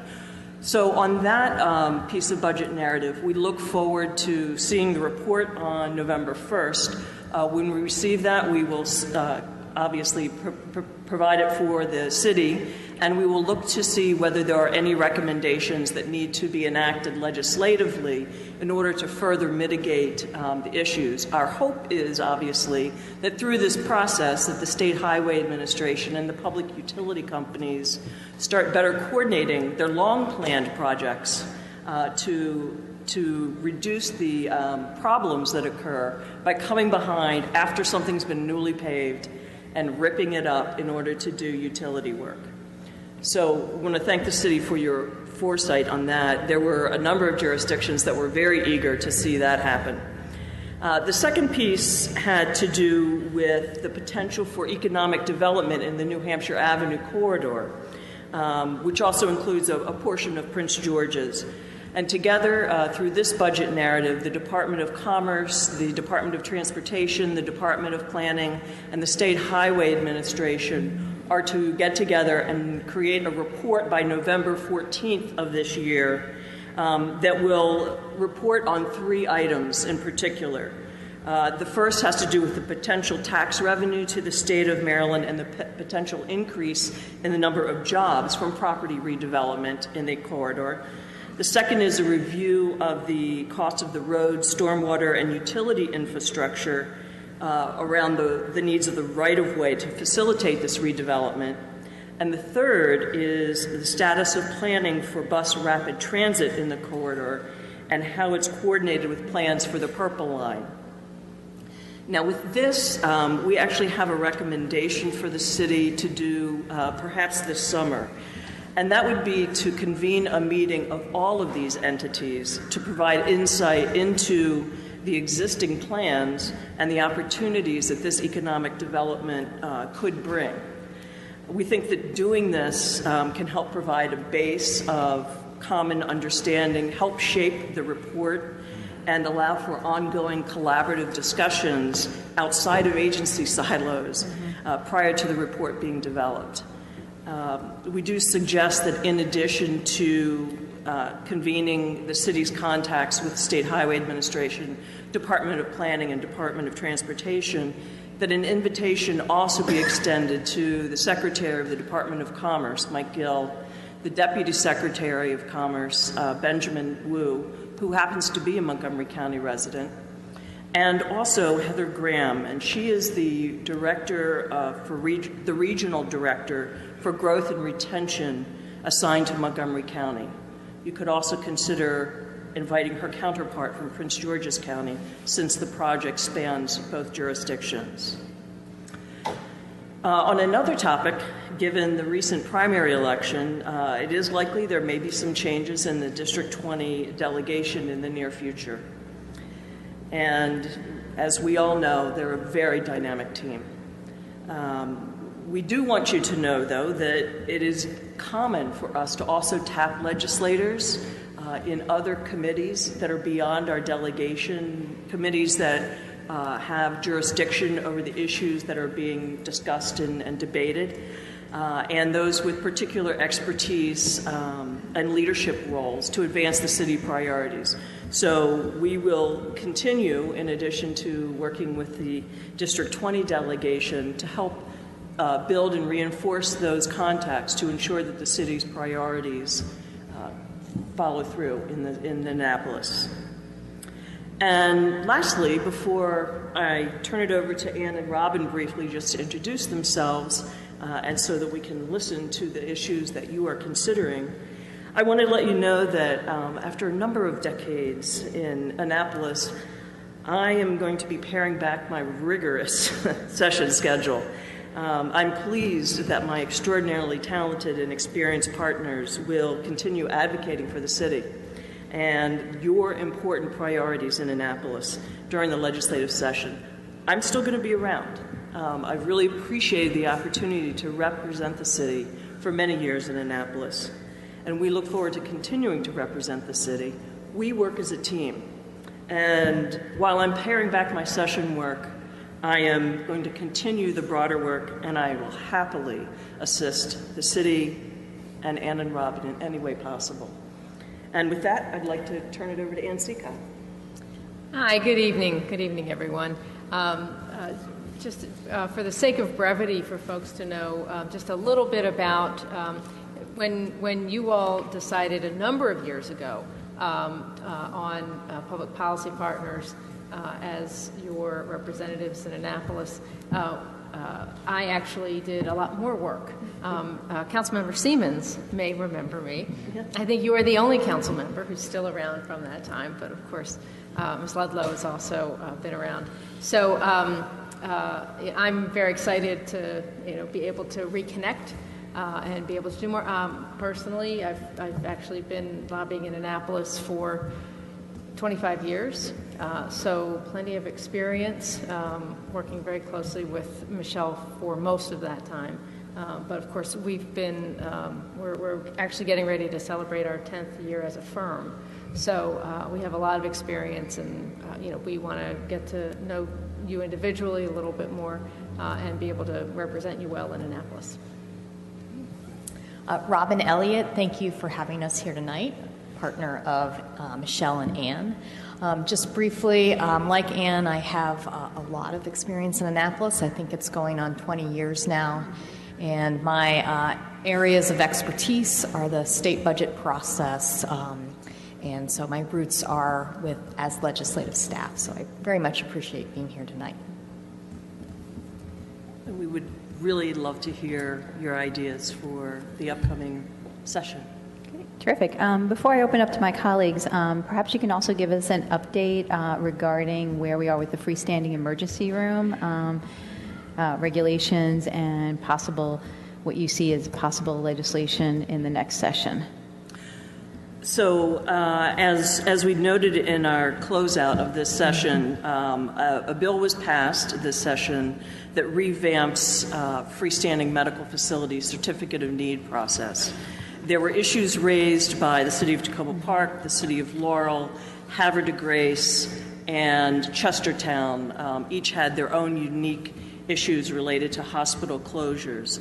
While this is a very intricately complicated issue that's intertwined with our entire healthcare provider network in Maryland and a federal waiver of how we set rates for hospitals, we did have just a tremendous number of very good discussions with many legislators, with the Healthcare Commission, and with the Health Services Rate Setting Commission, HSCRC, and the city and Washington Adventist.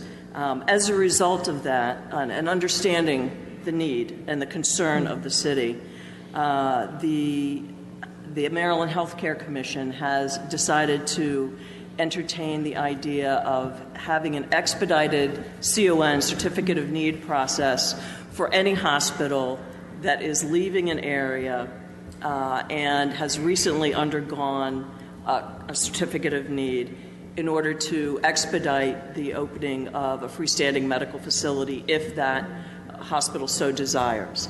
And as a result of the work over the session, the tremendous amount of work, and again want to thank Susie and Jason for being there constantly. Not only is the Healthcare Commission committed to taking that under consideration, but the Maryland Hospital Association agreed to also be a strong partner in championing that. So there's regulations, the draft are underway, and that issue is being strongly considered within the Healthcare Commission and supported by the Hospital Association. All right, anyone like to jump in first? Councilmember Smith. Thank you, Mayor. It's great to see you guys here. Really appreciate all your hard work in Annapolis. Senator Rosa Pepp gave a briefing to the Legislative Committee, and he said that there's going to be a task force on school construction. Do you have any more information? And do you know if members have been assigned to the task force? Because I believe some of my colleagues would like to be a part of it. I don't know whether the task force has been assigned, but we will certainly look into that and get back to you on that. Okay, thank you. Sure. And another question I have, I don't know if you are familiar with, there was a lawsuit regarding atrazine. I'm sorry, regarding? Atrazine. It's a herbicide that farmers use. A lot of the farmers supposedly in Maryland use it. Some residents are trying to push the General Assembly to ban it. Is there any way, do you think, that we can get language in next year's session that we can start with at least testing the water in Maryland to see how much of the atrazine is in our water system? I think that that's certainly something that can be brought up and be considered. Obviously we take the direction from the council when you set your priorities. There is a strong environmental presence in Annapolis. We work closely with them on stormwater, on transportation, and a number of things. So we can certainly check in with them and see if they already have something ongoing. It's good. Do you happen to? I can send you some. Thank you. Yes, appreciate of course. This is the last question regarding transportation funding. Some members of the General Assembly were trying to change the way projects were funded, have it go through the General Assembly rather than the executive, the governor. In the Council of Governments, the Transportation Planning Board, there's some movement that members want Montgomery County to have more say in long-term transportation projects.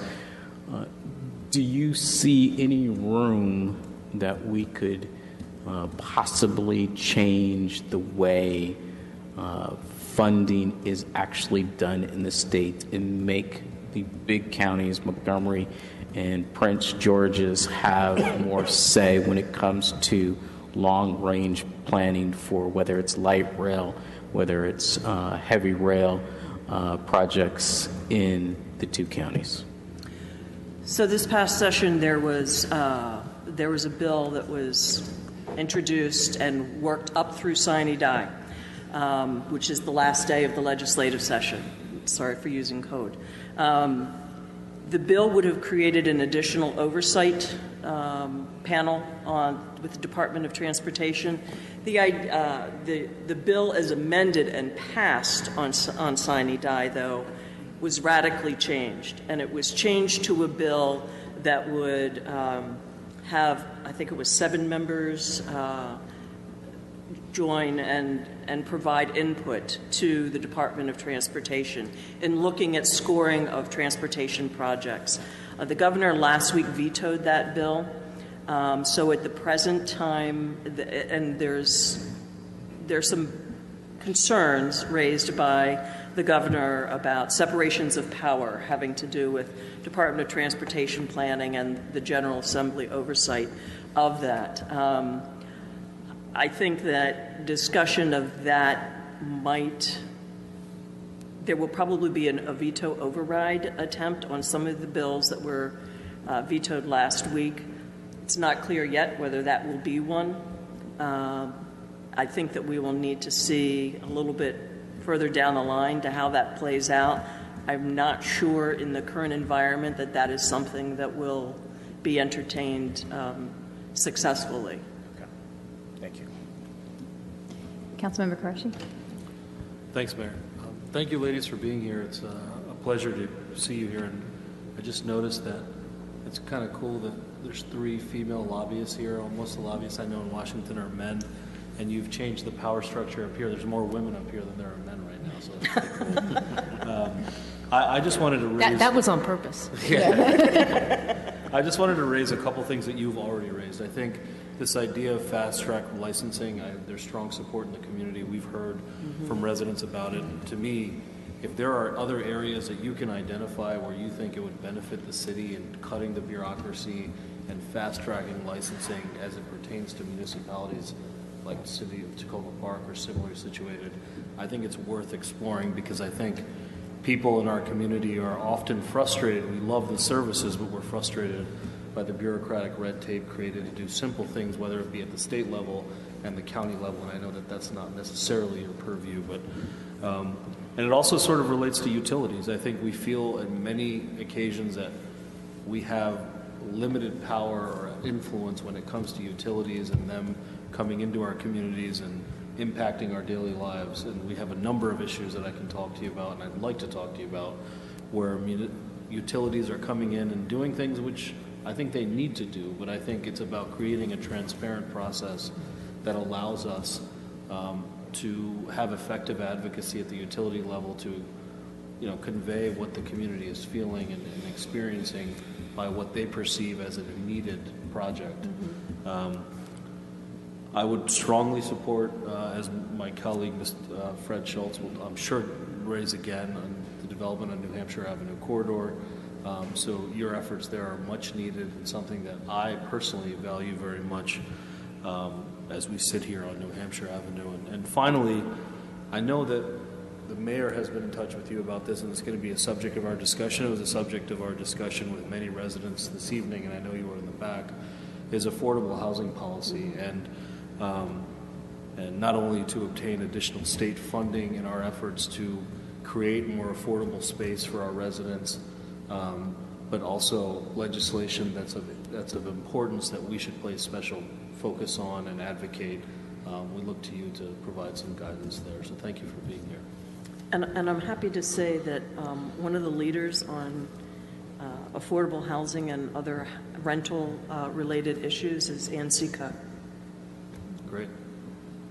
The clients who work on it and on behalf of... On behalf, but has been doing it for decades. Just take the credit, don't worry about it. Thank you. Great. Councilmember Schultz.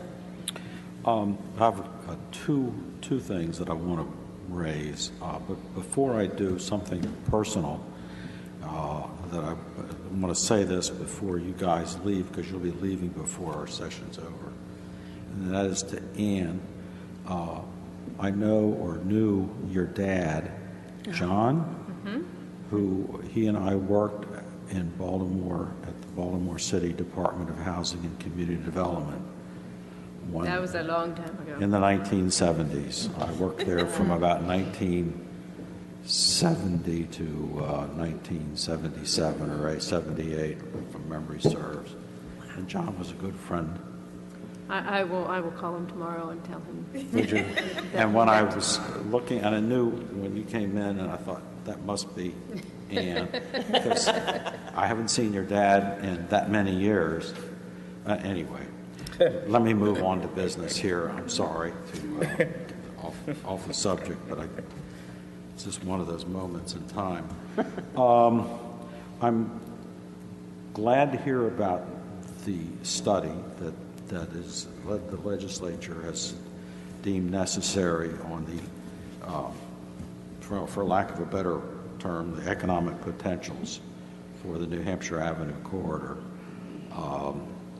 And without going into a long soliloquy on the whole thing, it's something that the City Council recognizes is very vital to the future of our city, to see that area get redeveloped properly and not redeveloped in sort of come what may approach. And while we have sector plans in place at the intersection of University Boulevard that stipulate, if things get built, you know, the zoning parameters and all that sort of thing, it really has nothing to do with the actual substance of what we finally get there. So it's something that I've been actively working on within Tacoma Park and with Montgomery County and Prince George's County to try to bring together all the stakeholders in the Crossroads area, which is the bi-county area. And so it's important that myself and Miss Melanie Iss, who is the executive director of the Crossroads Development Authority, I think she's left, have a chance to be kept abreast, or to even go so far as to be included or be a resource, maybe that's a better way of putting it, to this work, because we're intimately involved. I live there literally, but you know, my own background brings a lot of skills to the table, so that I don't want to be waiting until November 1st or whenever it is to see what a bunch of people decided needs to happen and all that other stuff, which may be great, or it may be a bunch of boneheaded ideas. So I think it would be great if there can be some a feedback loop and perhaps some participation by myself, but also by the city staff, at least at the very basic level of awareness, so we get a better, more than just the three major areas that you enumerated, as to the nuts and bolts of what this group or entity, whoever they are, is going to be studying. I could have a much longer conversation with you about that. The other thing is a question about highway user revenue. MML took a very thoughtful approach going into this session, and we seemed like we had the bases loaded with nobody outs in the ninth inning, ended up not being able to cross the goal line, if I can mix metaphors, with the highways.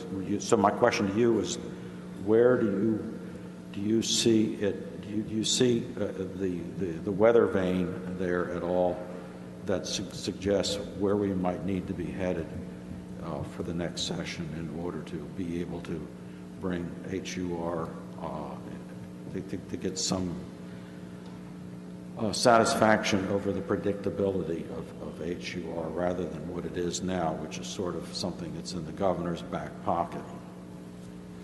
It is most certainly a frustration that that did not pass this year.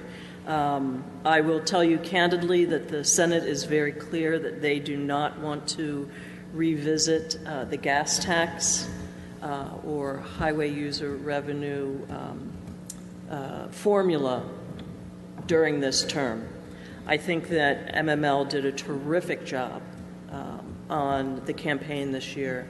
And I think at this point, and I think Councilmember Smith can probably give some insight into this, but I do think, and I know some of us have discussed this as we've sat in Annapolis for a long period of time, the idea of having a very sustained campaign with all of the jurisdictions, all of the municipalities, focusing on the governor and his staff at this point would probably be more advisable given the Senate's position. The House chose not to act given the Senate's position, which resulted in a bill that would have provided a guarantee of $25 million for HUR, highway user revenue, for municipalities next year, which is no different than it is now. So given that, I do think that it would be wise to really focus on the governor's office to look for a fix. I think that one of the things that many of us have discussed is the idea of having a very strong and steady presence of the leaders of the different municipalities collectively and constantly as a presence. I think that kind of effort is going to be needed to really get this, as you say, across the goal line. And if I could back to the previous issue around the economic development for New Hampshire Avenue corridor, so I completely agree with you, and I think that the concept of recommending that the city convene a meeting early in the summer to really bring all those folks together and begin those discussions gets to exactly what you were talking about. The idea of setting the table, providing the resources and the knowledge, and getting those discussions started before a plan or a report has begun to be drafted.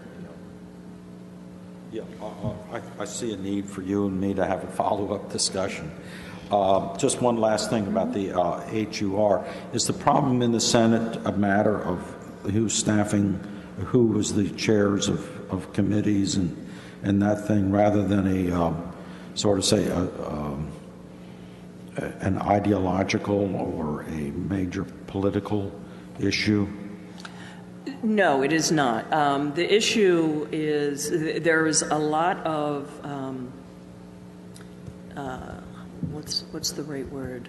Disagreement this year between the governor and the General Assembly over taxes, mandates, etc.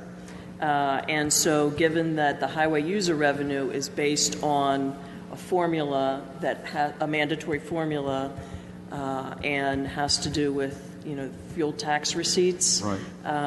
There is concern about having all those issues coming up at this point in this term, and perhaps there being backward movement.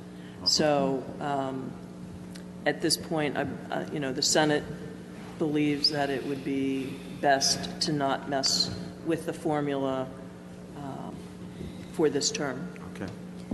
Thank you. Mayor Stewart, as we continue with this discussion, I'd like to know if there's anything that we need to be aware of council interest on legislative action requests for the MML, because we will need to be preparing our requests soon. So if there's something that seems to be appropriate as a Maryland Municipal League legislative action request, I'd like to hear it tonight or very shortly so that we can make sure that we prepare that information and get it back to you so that you can act on it and we can submit it. Yep. Great. Thank you. Councilmember Mail. Thank you. Michelle, congratulations on your decision to spend less time in Annapolis. Thank you. And Ann and Robin, welcome. Great to meet you tonight. And in the future, will we see you at MML this summer? Or We haven't figured that out yet. Okay. Quite possibly. Great. What happened with paid sick leave at the end of the session? On the last day of session, in fact, it got tied to, which tax? I was working closely on the bill. Okay. 8 weeks later, I'm clearing my mind. It got tied to an unrelated issue. Okay. And the bill had passed the House.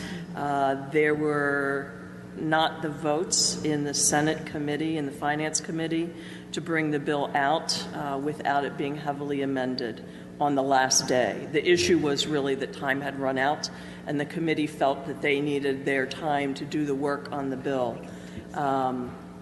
There was, of course, time beforehand, but the issue didn't come up until... Had the governor clarified his position? Would he have vetoed it, or... The governor hasn't clarified his position. Okay. So you expect that'll come up again next session? Yes. Yes. Okay. You mentioned the bills that he vetoed at the beginning in response to Councilmember Smith's comments. One of the bills he vetoed was a 1,000-job clean energy bill.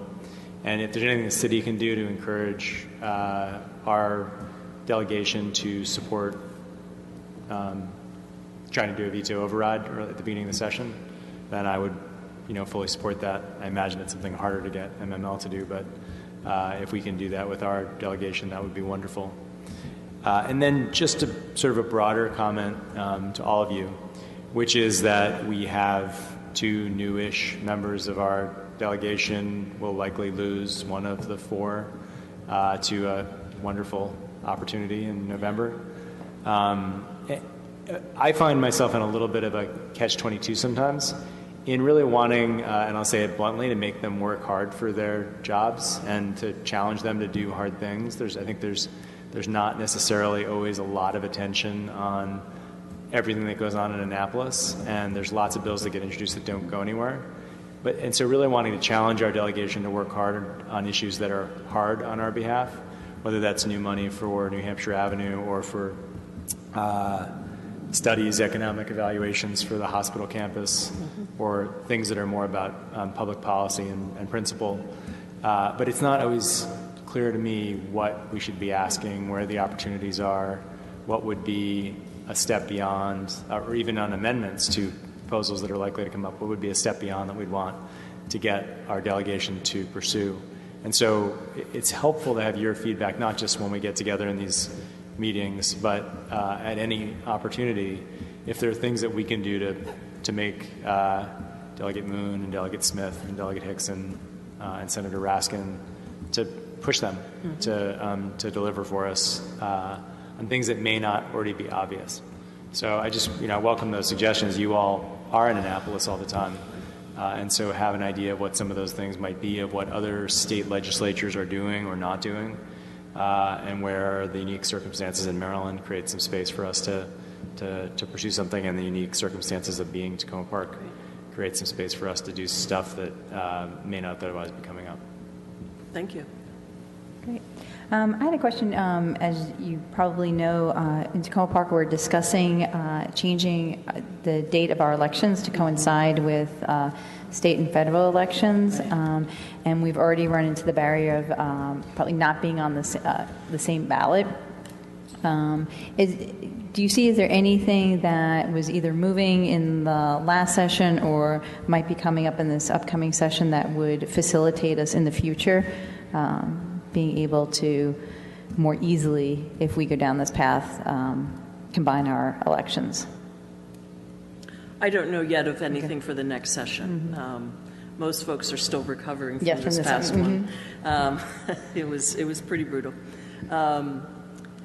There are often a lot of election-related bills in Annapolis. I think that it would be helpful for us to spend some time with you, with the council, with the city staff, to really have an understanding of the meetings that have taken place with the local and state board of elections, and to look at the barriers and possible solutions as a first step. I mean, I wouldn't want to just simply react tonight without having more information, but I do think that there are things that are worth taking a look at and seeing, are there either policies or perhaps legislation that need to be considered in order to help with this. Great. And I'd just like to say that the budget language that we were able to get in regarding the utilities did start actually as an idea that we had last year and submitted to MML for a legislative priority. It was not voted on for them to take it up, and we decided to do it anyway on our own and move forward. And that's how, thanks to Michelle's help, we got the budget language. So I'm just going down the list of things I've heard. I'm hearing a lot of things we want to do in Tacoma Park and explore. I'm not necessarily hearing yet things that sound appropriate as we have in the past to propose to MML, except I would like to put on the table the possibility of maybe crafting something regarding this utility issue, and perhaps we can convince some of our colleagues at MML to move that forward as we wait for the report to come in November. I know once we started thinking about that budget language, we found a lot of people who are very interested. There was a lot of support. There's a lot of support there. If I might, one of the things, part of the language that we wanted to get in, we didn't get in. And so some of the issues about dangling wires and other things that drive people crazy still can be part of a larger LAR. So yeah. Great. So I would move that forward, that we propose that again, or something around that to the Maryland Municipal League. The other things I've heard had to do, again, with the freestanding emergency room, broader issues on affordable housing, moving forward on the economic opportunities on New Hampshire Avenue, atrazine, and maybe a veto override regarding the solar energy bill. I can't remember exactly the right name for it, but I think we all know what we're talking about. Clean Energy Jobs Bill or something like that. And potentially talking more about elections. Was there anything else folks wanted to raise in particular for MML? Yes, Councilmember Schultz. I do think that one of the things that needs to be on the agenda is the HUR. What we've issued and what we've heard tonight from you is that if it's going to move forward, it has to be done in a more of a collegial way among all municipalities and jurisdictions, which include not only MML but MACO, which is the similar one for the counties in the state of Maryland, and to have it be directed to the governor's office rather than,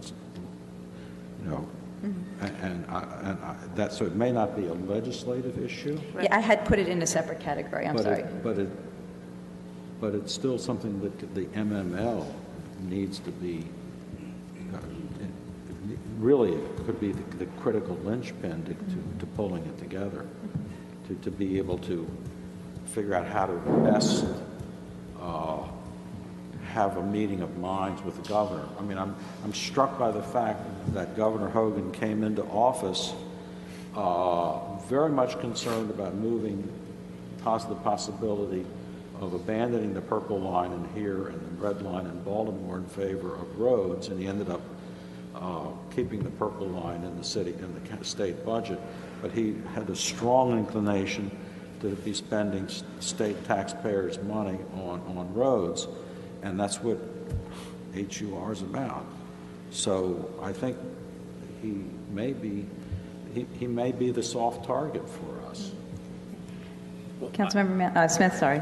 I would just say a couple of things. HUR is going to be back as a priority for MML. I agree with everything you said about the tax issue, and the governor doesn't want to weigh into that. And, because of his platform when he ran, he thinks anything that his attacks, that even taxes that we've already agreed to, and that's my problem with this. It's been codified that municipalities are supposed to get this money. The previous governor took the money away from us because of the economic downturn. Now, all we're asking is for parity, for us to catch back up. And now it's got into this other thing. So it will come back.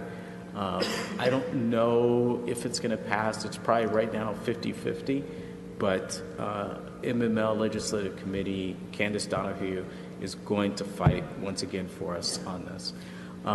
When it comes to elections, I would suggest that if that is the will of the council, that we do not make it a big deal, because we don't want the legislative committee to get involved, because they will take a position against us. I do not like it when the General Assembly gets involved in municipality elections.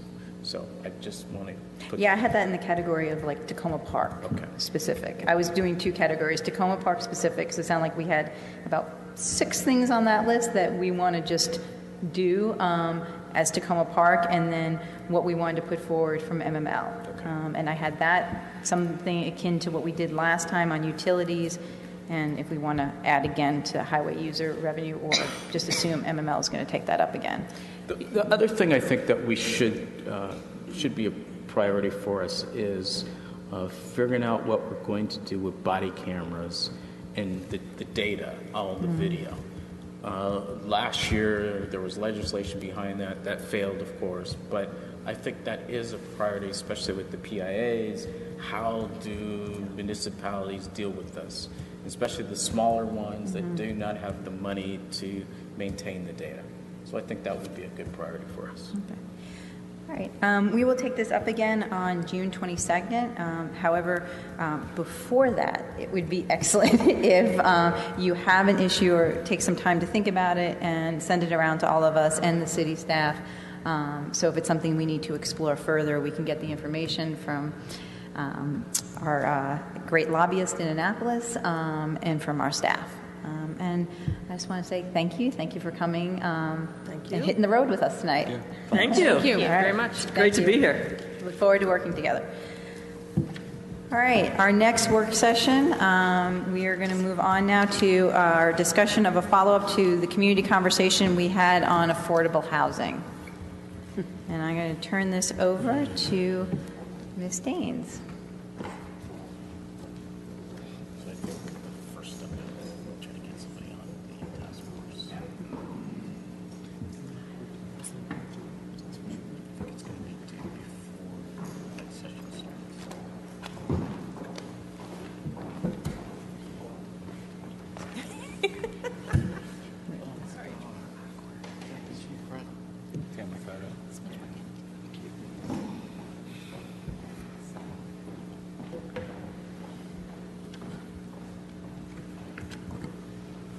Good evening. As the mayor's indicated, we're doing a very brief, I'll make it as brief as possible, overview of the outcome of the community conversation on affordable housing and how it has informed the development of the City Council's FY17 budget. I'd also like to go over and briefly summarize the highlights of the FY17 budget as it relates to affordable housing, in hopes of getting some feedback from you in terms of the current programming that we're offering and the plans that we have for the upcoming fiscal year. As many of you have mentioned this evening, our first community conversation was on affordable housing back in the beginning of February. And the goal was to provide the participants with an opportunity to learn about current affordable housing trends, engage in a discussion about the city's current approach to housing, and to consider new ideas for addressing the issue of affordable housing. We had roughly 65 people participating. Many of the members of the council, all of the members of the council were there. And we also had a number of residents that provided feedback in an online tool that we used on the city's website. In addition to the people that were contributing their thoughts or participating in the conversation, we also had 10 speakers that were experts representing a variety of local, regional, and national programs to introduce a different perspective to the conversation. The feedback was diverse and on occasion in conflict with one another's. For example, rent stabilization. We had people on each end of the spectrum with participants advocating for both the continuation and strengthening of the current law, to ensure the preservation of affordable housing options for lower income residents. Others expressed an interest in eliminating it altogether or reducing the regulations to allow landlords to realize a greater return on their investment. There was consensus, however, on the need to encourage landlords to invest in their rental properties, as was evidenced by some of the comments you received earlier this evening. Generally identified concerns, and these are included in your agenda packet as far as the comments that we received during the small group or the breakout sessions.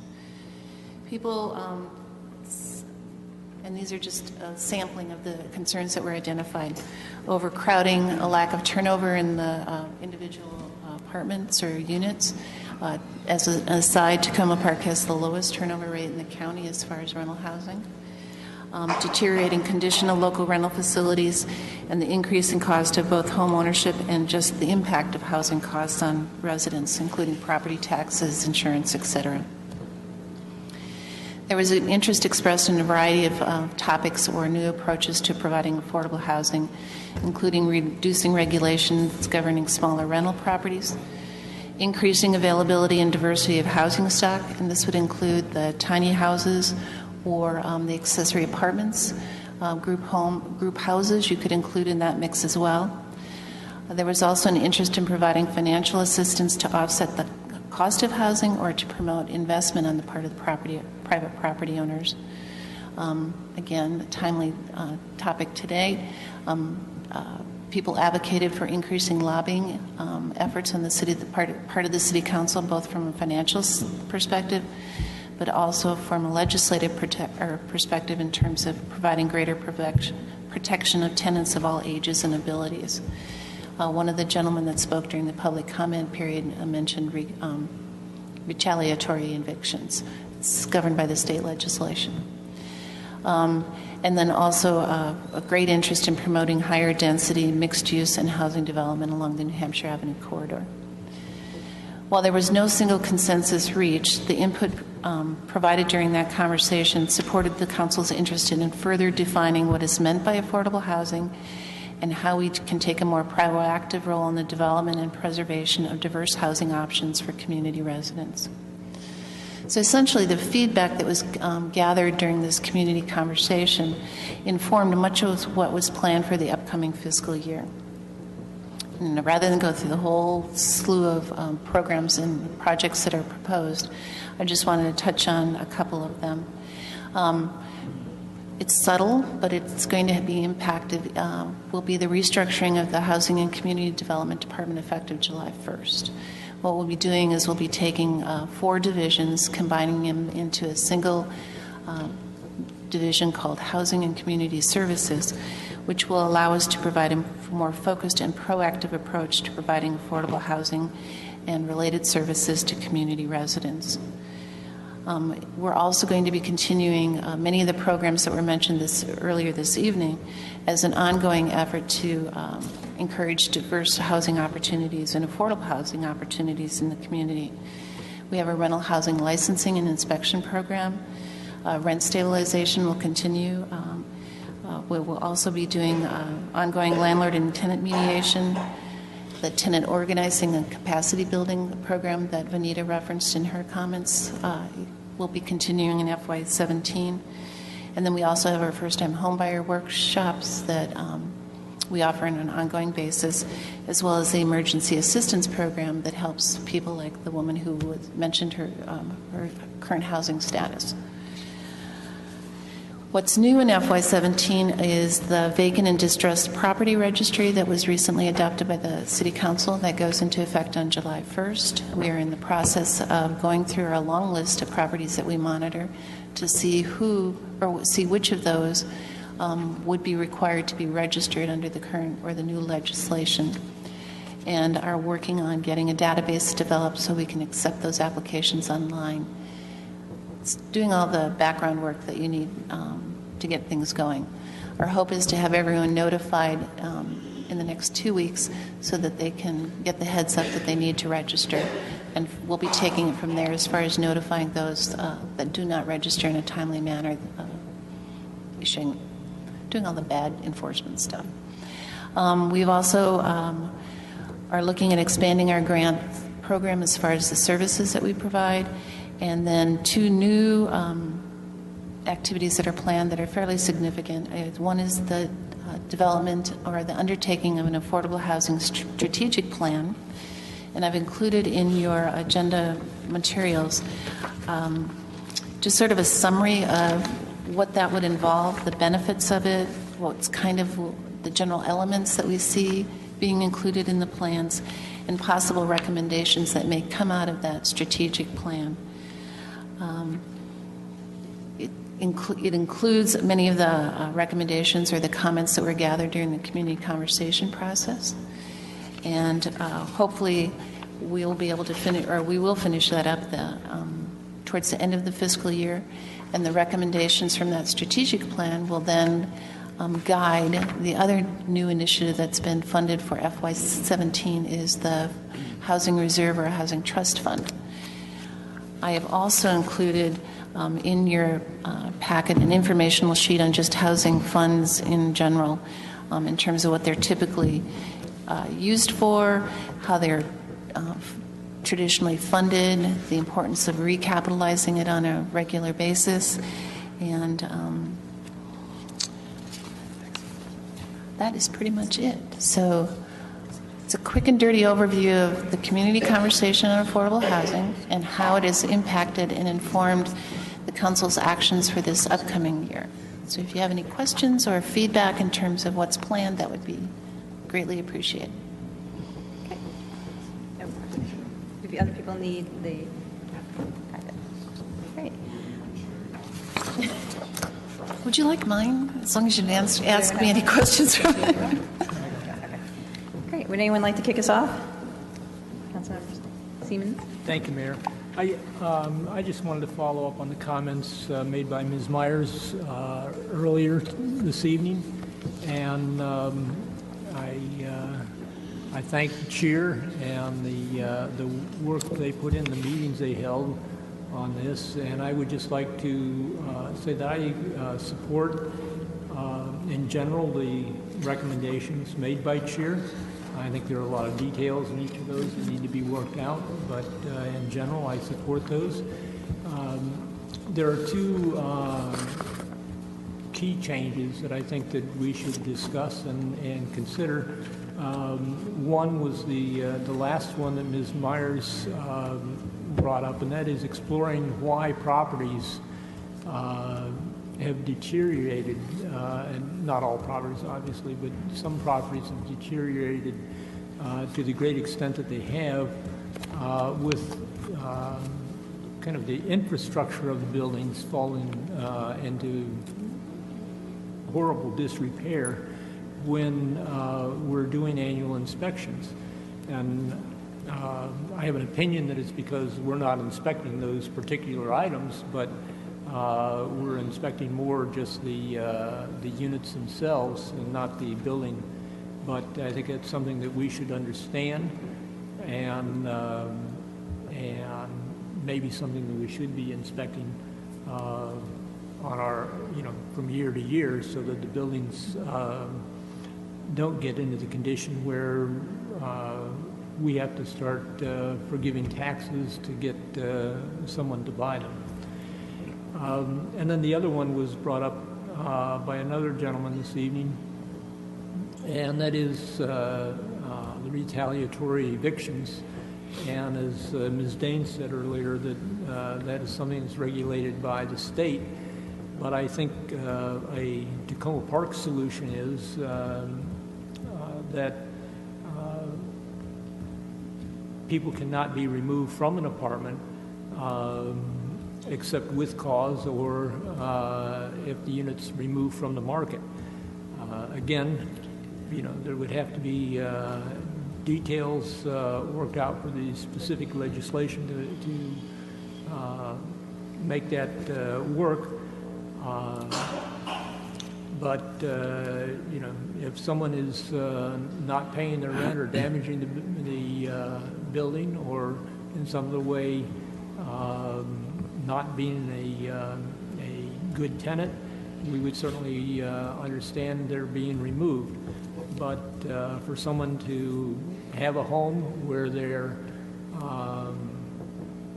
living and participating in the community and in their own housing facility in a way that is good and reasonable. It is unreasonable for them just to be removed because because they have brought problems to the attention of the government. And I have seen this happen too many times, and although there is state legislation, as Ms. Dane said, against retaliatory evictions, if the landlord just waits to the end of the lease and then says, well, I just want you to leave because I want you to leave, the courts have held that that's not retaliation, and yet the person has been made to leave their home. So I'd just like to see more discussion on that and see how we can move forward with that. Thank you. Great. And I think also, thank you, Councilmember Siemens, and I very much appreciate Ms. Myers bringing the letter to us. I think we've talked about before in thinking about moving forward on affordable housing. We've discussed there's policy issues to address in our city code, many of the things Ms. Myers brought up, and then there's some what I've called programmatic things, which Ms. Dane is addressing tonight, and some of the issues in thinking about did you call it strategic plan or, planning? Yeah, we're hoping that the strategic plan will provide the council with guidance in terms of developing some of those policy statements to get a better snapshot of what affordable housing issues are in the community that we may not be aware of, and how the current policies and programming is impacting that. Great. Thank you. Councilmember Smith. Thank you, Mayor. I appreciate, Ms. Daines, all the hard work that you've put into this. I've always said that this is probably the number one, number two issue for our region. And Tacoma Park has been leaders on rent stabilization, affordable housing for many, many years, and I hope we'll continue on that path. But a couple of questions I have. First, why don't we allow landlords to offer tenants long-term leases? We actually do. The information that was presented during the public comments period was not totally accurate. So if a landlord wanted to say, I'll offer you a 5-year lease, that's acceptable? The code does not set a maximum on the length of a lease, though there is initially for the first round a minimum 2-year lease that has to be offered. And then when that lease is about to expire, the landlord has to offer a year lease, and the tenant has the right to ask for a month-to-month lease or sign off that they've been offered the year lease and have opted for this other alternative. So there's nothing that says you couldn't have a 99-year ground lease, for example. Right, so there's nothing that says that. And I guess it would be helpful if we could put something on the website or any of the literature we give to tenants if they want a long-term lease, that they can ask for something like that. Yeah. Other thing is regarding the inspections. I think we're mixing up two things. We can send inspectors to all the buildings every other day, and they can come up with a list of things that are wrong with the property. But there's nothing that says in our code or any other code in America that a landlord has to have money to fix these things. There's just nothing that says that. So there might be issues with properties, and the city can take a landlord to court, and the judge will say, well, you need to fix these things. And the landlord will say, Your Honor, I don't have the money to fix these things. This property does not generate enough revenue for me to fix these things. So the Affordable Housing Fund, for myself, I hope would address some of those issues, because I think we're fighting the wrong problem. Sending inspectors to properties is not going to improve the properties, because the landlord does not have to have the money to improve them. But if we can put a landlord in a situation where they have access to low-cost capital to make plumbing, electrical, or safety-type improvements to units, that would force us to make them lock in low-cost rents for a long period of time. We would put a lien on the property. The landlord would pay us back either by refinancing or selling the property, and we would get proceeds from that. I think that is the way that we are going to fix these issues. And these are for the 2 to 8, 9 unit buildings, because the MHPs, the CPDCs, they can get money. They can get money from the city, or not the city, but from the county, the state, and they can get tax credits and other low-cost financing. But the small landlords just do not have that opportunity. And some of these buildings are just, the conditions are unbelievable.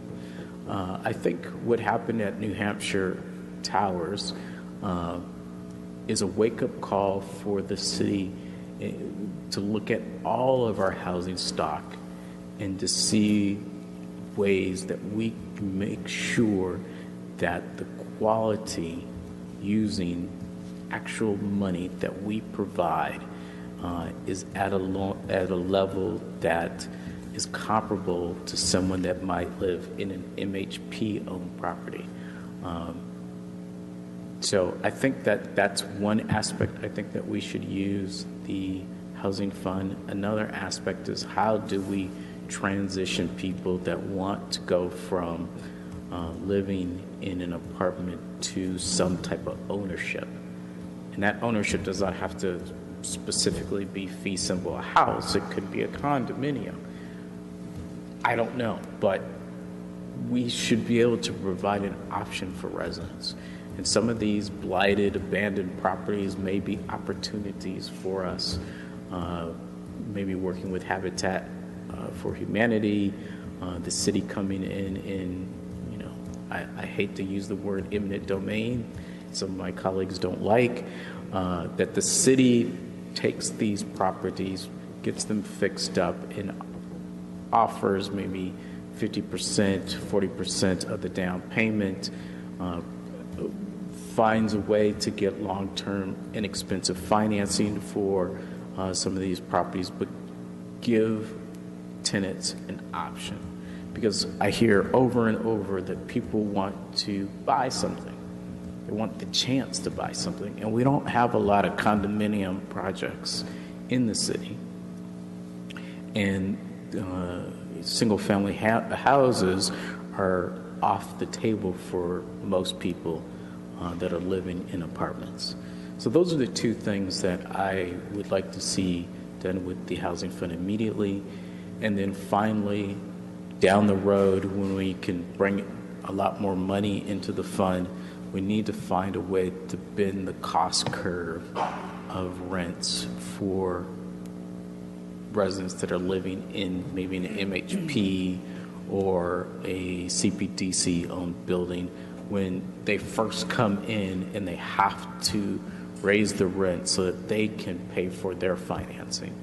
So maybe we can come in and say, okay, you have to, because of the stack of financing, you have to raise the rent 30%, but the city will put in X amount of dollars, so you will only have to raise the rent 15% or 10%. I think that type of policy, that if we could put that together for residents, I think a lot of residents would be able to stay in the community. Thank you. Ms. Daines, I had a question for you, because I agree with much of what Councilmember Smith just laid out. In the plan, for the strategic plan and the timeline, and I understand, planning takes time and to look into these issues, but I'm also curious in your view on how we can take advantage of opportunities in the nearer term to perhaps think about how we may use the housing reserve. And one of the things that, in particular, the city manager and I had a meeting with someone from the Maryland State Department of Housing in a program which does something about one of the things that Councilmember Smith talked about, which is a matching program to help people with their down payments on homes. So to help those first-time home buyers move from potentially renting to purchase their homes. They do this in Garrett County, where the state puts in $7,500, the county puts in $7,500, and there's obviously more details to this program that we can share. But those are the potential opportunities that might be more short-term, and how do we sort of think about taking advantage of those opportunities as we're doing the longer-term planning? Many of the programs that the state offers are promoted during our first-time homebuyer workshops. Attendance in that is required for them to access the down payment program or the mortgage program. If the city is interested in doubling the amount of money that residents could access, it's worth pursuing. Yes. One issue. I want to, and I've raised this before, I want to join Councilmember Smith on also using this issue that Councilmember Schultz championed of abandoned houses and how that can be fit into our overall plan, long-term plan, and providing opportunities for residents to potentially buy more affordable housing that's not being utilized in the manner that it probably should be, and also creating a mechanism where the city can be, through this registry, potentially a mode of communication between potential buyers and neglectful owners, if there's a better word for that. And just to the mayor's point, I do have a little bit of a concern, and I know that even if we want matching at the state or county level, we're going to have to be able to represent and exhibit that we are responsibly managing our own revolving fund that we've set aside on this issue. But I'm also a little personally discouraged about these, I think it's a prospective plan or timeline of how we're going to move forward with, implementation being maybe 2 to 6 years down into the future. So I would also be looking for more short-term infusions of either how we can use the existing revolving budget and showing some immediate I think benefits of why we did what we did, maybe identifying those things so that we can champion them sooner rather than later outside of the plan that you have in place. And then finally, just a question. I know that it says funds could not be accessed until completion and adoption of the Affordable Housing Strategic Plan. What if in the event the state or somebody approaches us and says, we would like to match you to City of Tacoma Park? How are those funds accessed? Are you aware of that? Like, would they just go into the revolving fund and be similarly limited until we've adopted a strategic plan? My experience is that you generally don't get matching funds for something that's undefined. It's so something that's is undefined. So unless you have a plan and an implementation strategy for a reserve fund or a trust fund, it's difficult to get $400,000 just on the assumption that you know what you're going to be spending it on, or that it matches the mission of the funder. Okay. That's what I thought. Thank you very much. If I can also, one of the things that will be certainly informed as we go through a planning process, but there may be something that, a small portion of this that is something that's more short-term. All of the definitions about how the fund is to be used has to come from the council. So, we'll be having discussions about that. We need to define that and have it adopted as part of the guidance. We need it not only for making sure that we get the matching funds from other locations and we know what we're doing with it, but also just from the financial aspects of managing the fund correctly. And just to ask a point to clarify, when would that happen? Because I guess that's the thing. I'm following up on Councilmember Qureshi's point here on talking about the funds not being accessed until completion and adoption of affordable housing strategic plan.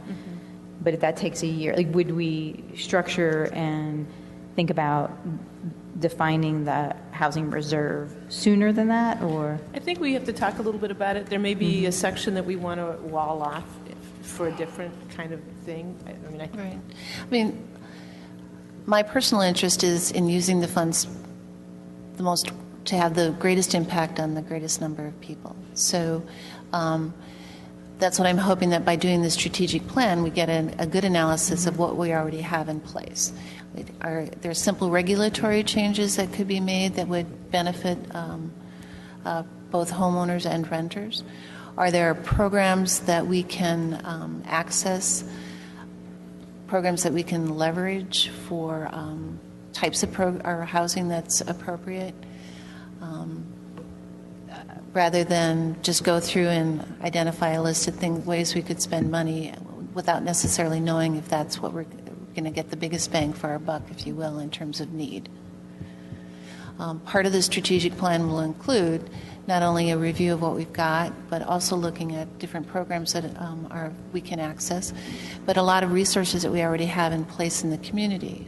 For example, there are a number of vacant lots scattered throughout town that we identified for another project that could be redeveloped.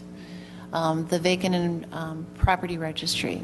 How can we take how can we take best advantage of that information to expand the availability of housing stock? So those are all types of things that would be considered or evaluated during this strategic review of what the need is, what resources we have available, how we can go about and increase those resources, or develop an implementation strategy for doing a really big project or undertaking a variety of smaller projects. Councilmember Schultz, sorry. You got skipped, I know. That's all right. Several things, sort of random, because I'm picking up on all kinds of ideas as I listen to Ms. Daines and my colleagues talk. One of the things that made Hampshire Towers kind of the poster child for how bad things can get in a city that has generally prided itself on the quantity of our affordable housing, the fact that we have rent stabilization and we have COLTA, and we do a pretty good job of coordinating inspections. But this is a case that fell through the cracks, and part of the reason is that we have to take into account, a very big part of it is the fact that you had a property owner in Hampshire Towers that was lying to its tenants and deceiving purposefully the county inspectors, it's the Montgomery County that does the inspection of these apartment units, and covering up, in other words, playing games, trying to cover it up. And I say this because I had the opportunity a few years ago to walk through that building, have a guided tour of a number of the units. This was before the current owner bought it. And what you had there was a situation where the property owner was working against the welfare of the tenants and being deceptive, intentionally deceptive, for whatever malicious reasons. That's history. But it's an extreme situation. We don't have that too often in the city. I think most of our multifamily buildings are owned by competent and ethical property owners. But because it's an extreme situation, it gives us the chance to figure out, well, if we had to do it all over again, how would we do it differently? And the proposal that Ms. Vinita Myers read to us today takes a bite out of that. I think it's a step. to help prevent that sort of thing from happening again. But when you have sort of what I would call mendacious landlords who are, literally call them slumlords or whatever, wanting to suck the cash flow out of a building, then we have to resort to extraordinary means, and some of those are the ideas that Councilmember Smith is talking about. I'm in favor of eminent domain, except that the problem with that approach is that the city ends up owning real estate. I don't want the city owning real estate because we're not equipped to be landlords. We don't have the staff, and we can see that even with a piece of vacant property in Tacoma Junction, how hard it is to figure out how to make use of something. But I do think that if we could create sort of the city version of MHP, or an entity, a housing authority, or some sort of an entity that isn't the city government, but is more or less under the domain of the city, we might be able to find a way to take control of some properties that are just driving everybody crazy, including the poor souls that live in these properties. Like the 8 to 9 units that you were talking about, but not the monstrosities. But the other thing I would like to agree with Ms. Daines on is that, setting up a $400,000 housing trust, that's the easy part. And trying to figure out how we're going to use it is going to be the hard part. And I agree that we don't want to spend that money so much as we want to leverage it, use it to leverage other money. Because if we can spend it, we could blow $400,000 on one building, and that would just disappear in a twinkling. So we have to be very, as Ms. Daines said, try to figure out how we can do the most good with that amount of money. It seems like $400,000 is a big hit on our city budget, but when you get into the realm of real estate, it's peanuts. It's nothing. And so we got to figure out a way to leverage that money, and that's going to take some serious time to work it out and think it through. As Ms. Daines said, there's others. We're not going to be inventing a wheel here. It's being done elsewhere in other communities around the United States, and I'm sure we can learn a lot from that. So I think that the schedule that's here, unlike Councilmember Qureshi, I think it's probably very, very reasonable. And if we can begin to get implementation within 2 years of using this money, I think that would be really great. That doesn't solve the problem of the people who are in a crisis situation in their housing today. But, this is a bold step that we are taking. And we can't afford to mess it up. And I don't want this to turn into another dog park situation where we lose control of the program. Like with the dog park, we lost control of it because of the school board and other planning agencies being able to hold things up. I'd like it to be able to be something that we have control of. We figure out how we want to use it. We figure out if the state can be of assistance, and maybe we have to modify the program to accommodate what the state wants to do, or Montgomery County. That's going to take some time. I feel grossly, personally inadequate because I'm not an expert in housing.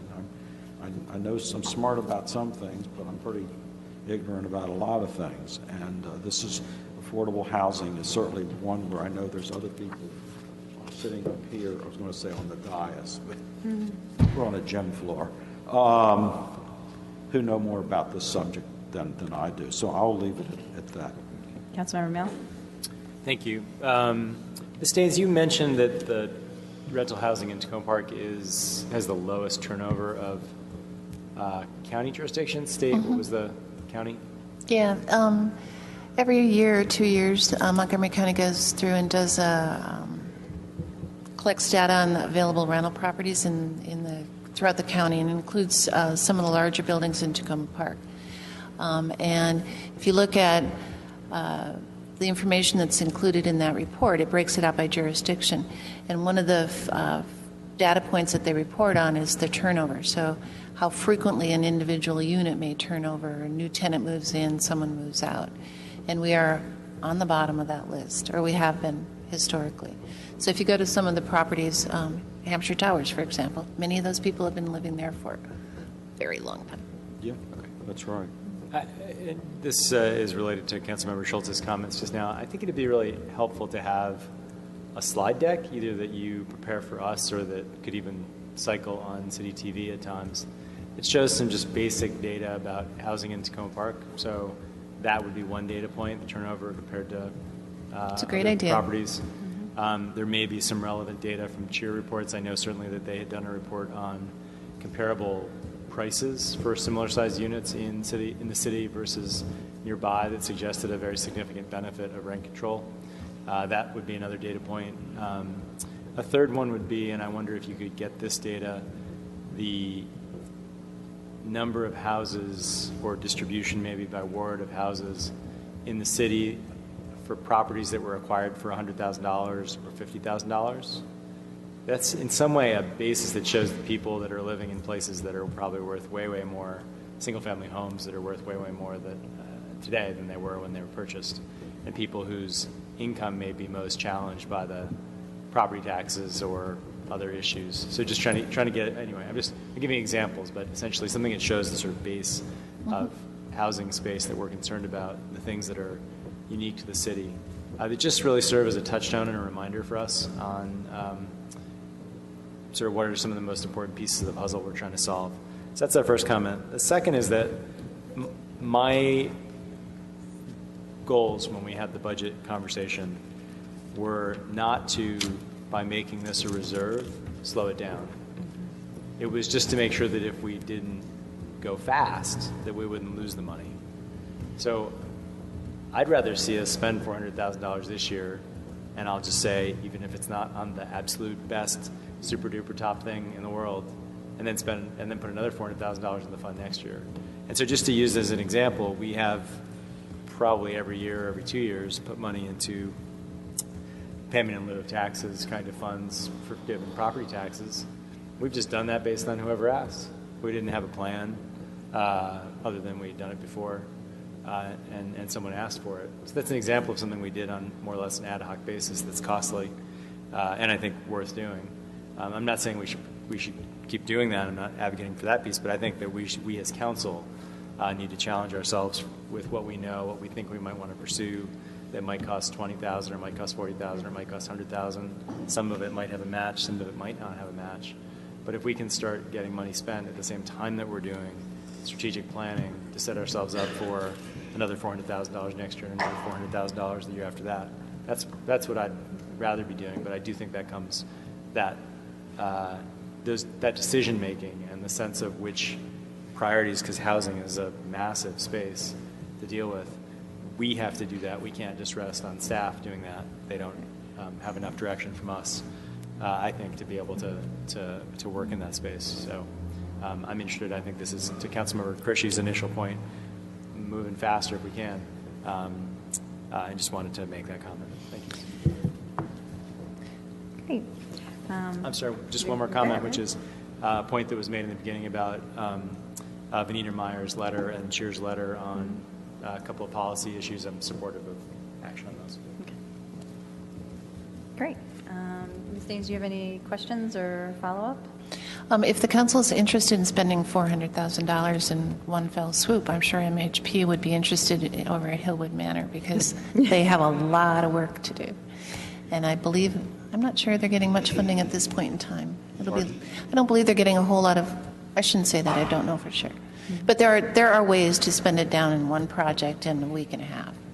Yes. Yeah, that building, that project is in pretty serious condition. Okay. So what I'm hearing from council is in general agreement, Ms. Daines, with what you've reported regarding the particularly moving forward with the strategic planning, but potentially from some of us, a little bit more urgency in looking at shorter-term opportunities. And I think we have a range here from some folks who are ready to spend the $400,000 to perhaps some of us who would believe there are probably short-term opportunities available for us that are moving at the state and county level right now that we should continue to discuss and possibly take advantage of. So I'm going to propose that unless I hear differently, that regarding the strategic plan, that we give direction, that move forward with that, and then come back to during another work session to better define the priority of the housing fund. So that going to Council Member Mal's point in really thinking about what are our goals for this and priorities. For example, what I mean is, do we want to set a priority that a portion of these funds be spent to help people who are now renting to purchase their first home, whether that be a condo, a townhouse, or a detached home. That's just one example, and there could be other goals that we want to set, and we can set that up for another work session. I'm also looking to the city manager to let us know if there are other things that we need to decide for that regarding how we set it up financially. And I don't think we have to do it right away. We have flexibility on that, and I think there's going to be a lot of discussion before even we bring this back to you. Yep. Councilmember Stevens? Yes, I'm just wondering whether the council might consider using some of that fund for the initial year to try to speed up some of the work on the strategic plan, such as collecting data that Councilmember Mayo had suggested and some of the other things. I do believe that there is $40,000 in the budget in addition to the $400,000 for the strategic plan. And so correct. We're also hoping to tap in, or I've spoken with the people at the county. They're undergoing a county-wide rental housing study right now, and we'll be able to tap into a lot of that data that will help inform this strategic plan as far as housing conditions in Tacoma Park. We also have a lot of stuff in-house already that we've collected over time that may need to be updated but shouldn't be significant. Councilmember Schultz? Am I live? Okay. I guess I am concerned about the idea of trying to spend the $400,000 quickly in order to do something, and I don't want to be seen as some as sort of slowing things down. But the idea of the fund is that it was called in the budget a reserve. And here it's this, as says, $400,000 budgeted to initially capitalize the fund. If we go out and spend the $400,000 in the next 6 or 7 or 8 months, well, then we've decapitalized the fund, and we don't have a fund at all. To me, the principle of a reserve is something that gives us strategic opportunities to think about what we want to do. If one of the things we decide is really important to do is to seek matches, which I was told by the mayor was something that seemed within the realm of possibility, perhaps from the county or perhaps from the state, you either have to decide if you want to go that way or you just want to blow it on say a very important thing like Hillwood Manor Apartments, where I'm sure those monies could be spent, as you said, just as Ms. Daines has just said. I'd like it to be something that we can use in a strategic way to leverage, because if we want to start just spending money fixing up properties in the house, there's no amount of money in the city. It's just going to take an enormous amount, millions of dollars in taxpayer funds to do that, and we just don't have that capacity to do that. I wish we did. As I said, $400,000 would be a drop in the bucket, and at least coming out of the starting gate, let's take the time to figure out what our options actually are before we decide to actually write a check. Thank you. I would propose that we could say before the end of the calendar year that the city gives $7,000 to 7 residents who are first-time home buyers, and we ask for matching funds immediately from the county. That way we can show residents that we are actually doing something with the housing fund. And it's not going to be, it's not a huge amount of money. It's not going to deplete the fund that much. But it will be a start showing that we are concerned about this and we're moving forward rather than having to wait years before we have all these policies in place. Okay. Thank you. So I think given the hour we are at, if I hear no objections and moving forward and taking this up again at another work session where we set more specifically the goals for the housing fund and then take up such suggestions as Councilmember Smith just put forward. I believe we will have more information very soon regarding what the county may do with the state regarding some of these matching funds and whether or not the city can participate in that. And if that is a real opportunity before us, then we can have a conversation of whether or not we put funds towards that. I also want to be conscious that one of our colleagues who feels very passionately about this issue, Councilmember Kovar, could not be with us tonight. So I think this was a good start, and we will continue. I see heads nodding. Okay. So we'll end that conversation, and now, Ms. Daines, you are still with us to discuss proposed revisions to the Community Grants Program. If I might go back to the earlier topic. Yeah.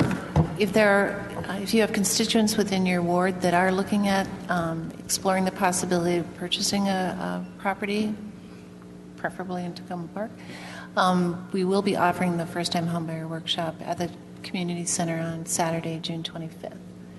And if they want to access any of the state or county funding, they have to go through and attend this class to get certified. Thanks. I just sent you an email about that. What? I just sent you an email about that, so thank you for saying that. Oh.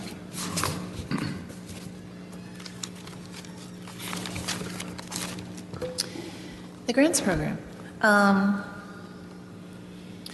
What I wanted to do this evening is walk you through some proposed modifications to our existing community grants, or the grants programs that the city offers. I've got a preliminary proposal for restructuring of what we're currently calling the community grants program, a suggestion for the community partnership program that the council has expressed an interest in doing, and I also wanted to just kind of give you a quick and dirty overview of the feedback that we got during the survey that we conducted among council members, which helped inform the recommendations that we're making. So included in the agenda packet is a very tiny chart. I apologize for that. Hopefully you have access to a much larger one. It's easier to read. I'm sorry about that.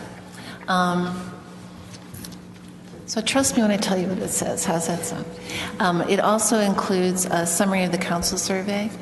And I don't want to go through this point by point, but I did want to touch on a couple of things that helped, that served the basis, if you will, for the proposal that I've got before, that I'd like to present to you this evening. When we went through and asked the council regarding its funding priorities for the programs and just in general, a majority of the top three funding priorities for a majority of the council members were programs or projects that benefited low and moderate income households, that provided services to at-risk populations, and engaged underrepresented populations. And that theme ran through all of the different funding possibilities, be it cultural activities, science, math, engineering, technology types of programs, as well as programs that provide increased capacity. There was also a strong interest in funding specific programs rather than ongoing operating support through the grant program. So a project-specific defined activity through the grants program as opposed to an ongoing operating support. There was also a strong interest in funding grant activities that benefited up to 75% of the. I'm sorry, it's late. There was also a strong interest when we asked if residents, if the people benefiting from the program, to what extent they should be Tacoma Park residents.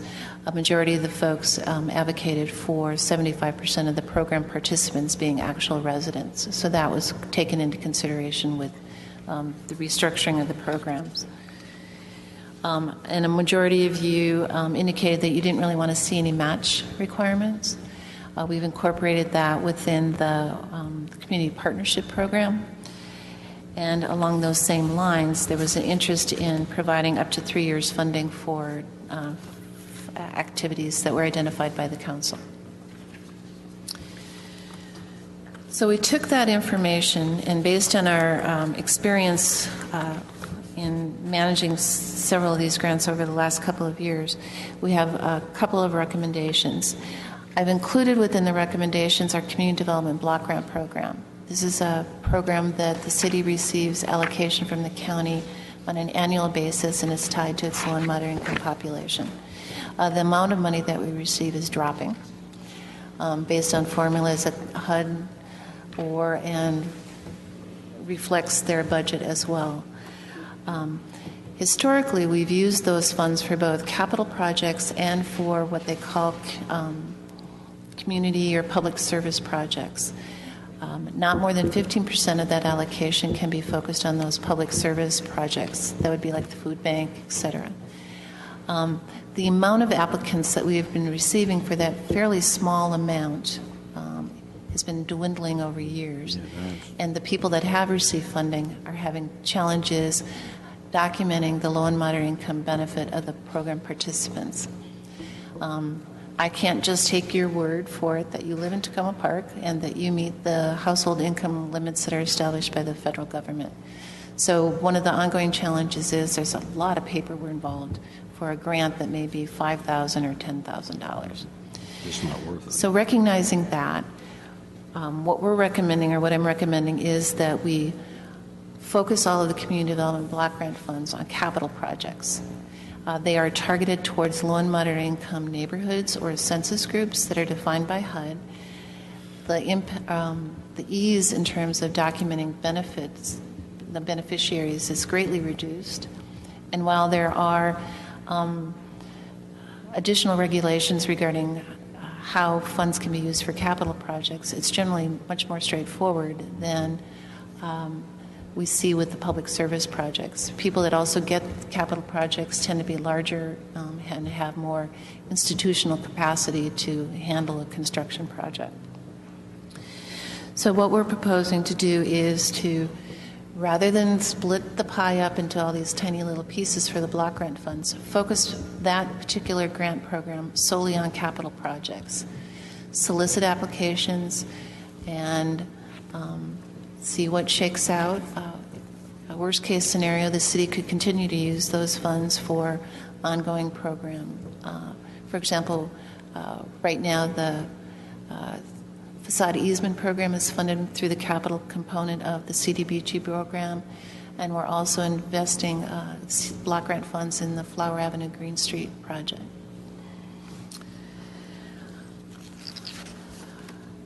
Moving on to what is currently called the Community Grants Program, there are a couple of recommendations for that. One, we need a new name, and we've temporarily titled it Quality of Life, primarily to reflect that the focus of projects that would be funded under this category would enhance the quality of life for the residents, either through arts and humanities, STEM, capacity building, be it mentorship programs or apprenticeships, activities like that, that have a very defined beginning and end date with quantifiable, reportable accomplishments.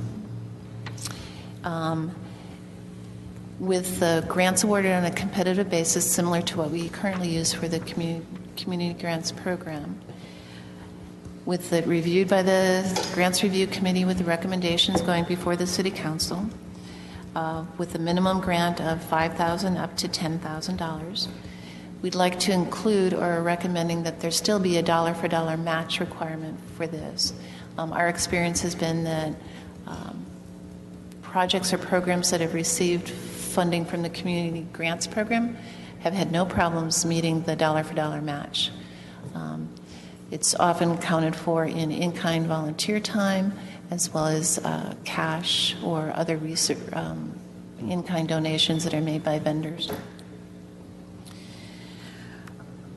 We're suggesting that that program be funded at a level of $60,000 for FY17. The money's already been accounted for in the budget. I'm just talking about reallocating the funding a little bit, so that $60,000 of that be set aside for that type of program. And you would still have the low and moderate income priority, yeah? Yes, a question on that. It lists down here the qualifications, and it says 501c3 entities in good standing with the state or sole proprietors. Could you give me an example of the sole proprietor? We could, yeah. Well, right now we're just recommending 501c3s and business associations, but it can be expanded. So it would not be an individual, but a for-profit or a sole prop. So if the council wanted to do that for the cultural and the STEM and economic development activities. It could be a for-profit business, is what you're suggesting? It's not what I'm recommending, but it could be included in the eligible applicants.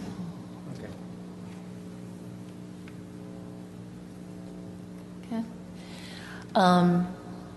And then one grant per funding cycle, grants for 12 months. What is new would be the Community Partners Program.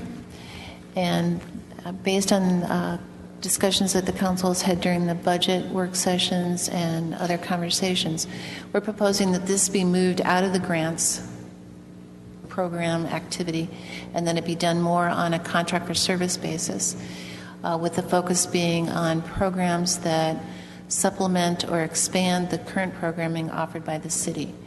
Not necessarily duplicating it, but given your upcoming community conversation on youth, for example, there may be things that come out of that conversation that you would love to be able to offer the residents in Tacoma Park, but don't have the capacity within staff that's in place and would like to contract that out with an outside organization. So what we're recommending is that it be done through a competitive procurement process. So issue a request for proposals with a very defined scope of services, what you hope to have them accomplish during that period of the contract, and then make awards based on the responses that you get and the capacity of the organizations submitting a proposal and the costs associated with that. It gives you a greater flexibility and, frankly, more control over the types of programming that you would be funding, because you can kind of identify what your need is and how best to satisfy or address that need. I guess I was a column ahead of myself. I was hoping that was the case. This is where the sole proprietors are. Yes, their sole proprietors would be most appropriate. And I was curious why we would consider for-profit businesses in this area. There are a number of folks that are not organized as 501c3s that do amazing programming that might advance some of the goals of the council. Apprenticeship programs, for example, the plumbers union may have an apprenticeship program that they want to offer here. I don't know that they're a 501c3, but they might qualify under a different tax structure. So this would give you greater flexibility to create those partnerships. Yeah, I just fear it may be too greater flexibility, but we'll talk about that later. And we're also suggesting that under this scenario, it would give you the flexibility of entering into a multi-year contract. So if you wanted to provide or have a program or a support system in place over an extended period of time, you could have that under this particular scenario. Right now, there is included in this category would be Lunch and Learn, which is currently budgeted at $25,000 for FY17. Man Up, which has $35,000 budgeted. And then I'm proposing that the balance of the funding that was set aside for the community grants program, that would be $100,000, be included within this category, giving you a total of $160,000 to work with.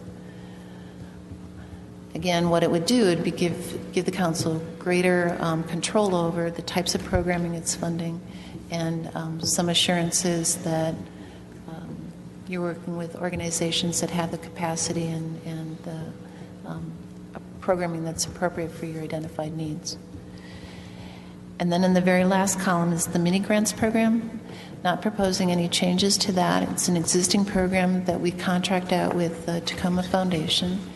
And that's where you see a lot of your smaller grants, the grants under $5,000 that go to the Boy Scouts or neighborhood associations, organizations that are typically smaller, don't have the formal structure in place that some of the folks getting larger grants get. Of that, $5,000 is just earmarked for administrative fees, but my sense is that they just funnel it back into the grants that they award out to the county. They're going to be giving us an update on the grants that have been awarded and the progress that's been made by those groups or individuals receiving funding in the next 2 weeks, and we'll make a copy of that available to you. And right now there's $20,000 in the budget for that. I apologize, it's hard to follow and you can't actually see what the type says, but we can make larger copies available. I was actually going to say the exact opposite. I was going to say thank you very much, because I actually think the package you prepared for us and the process you went through in terms of surveying us and then providing the responses, well, tonight is a little hard to read. It was very easy to read online. It's very so over the weekend, and I thank you. And I would just like to say to folks who are following around that Councilmember Qureshi and I did not skip the final question of the survey. But we were the first two to fill it out, and there was a bug in There was a bug in the survey. It did not show up on the first one, and then everyone else did paper copies. It printed out fine. So, right. So I just wanted to say you guys were not avoiding the last question. But thank you for this very much. Any council comments or questions? Councilmember Mail? Just briefly, in the 5 years that I've been on council, to me, I guess I've just seen steady improvements in the way we work on our grant programs. I'm pleased with the growth of those grant programs over time and sort of stable, a little bit growing amount, and the ways that the city and the council have worked together to try to structure programs that are more effective. To me, this is self-explanatory and a strong proposal, and so I don't have specific comments. Thank you. Councilmember Smith? Thank you, Ms. Daines, once again. Appreciate your efforts on this. A couple questions. How can we incorporate capacity building under the community partnership program? Organizations might have some great ideas, doing great things on the ground, but how can we help them with their reporting, with all those aspects that a bigger organization may be great at? For example, Montgomery County Collaboration Council. How can we help with that issue? So to make sure I understand, you're asking about increasing the capacity of the organizations. Right. It's a really good question. There are organizations that do provide training or support for groups that need assistance. I mean, sometimes it's just simple stuff like bookkeeping. I mean, right. What's a debit and what's a revenue? But I would have to do more research in terms of how we could get access to those services. That would be very helpful. Yeah. Okay. Because I know it's an ongoing issue, like Lunch and Learn, for example. Right. I want them to get a 501c3, and it's not easy. Right, exactly. Montgomery County Collaboration Council, is there any way we can increase the way we work with them, expand our relationship with them? Because they are very good at writing grant applications and I don't want that burden to be on your staff. So do you see any way, just like with the capacity building, that we can have some way of an MOU or something to give them another relationship with our community partnerships program members? I don't know enough about the organization to answer that in a thoughtful manner. Okay. And then finally, timeline on an agreement. Let's say you green light an organization. How long will it take for them to get a contract from, I guess it would be from your office or from the attorney? The way this is structured is that the grant programs, which would be the Community Development Block Grant and program and the Quality of Life program, would come through our shop, and those would be grant agreements. The timing on that is fairly straightforward once we get all the paperwork from whoever it is that's received the funding. A lot depends on the turnaround time from legal staff. As far as the Community Partnership Program, that would depend on whichever department is assigned oversight of that particular contract. But typically when we submit a request for a contract from the city attorney's office, there's a 30-day turnaround. I think that's the request. Okay.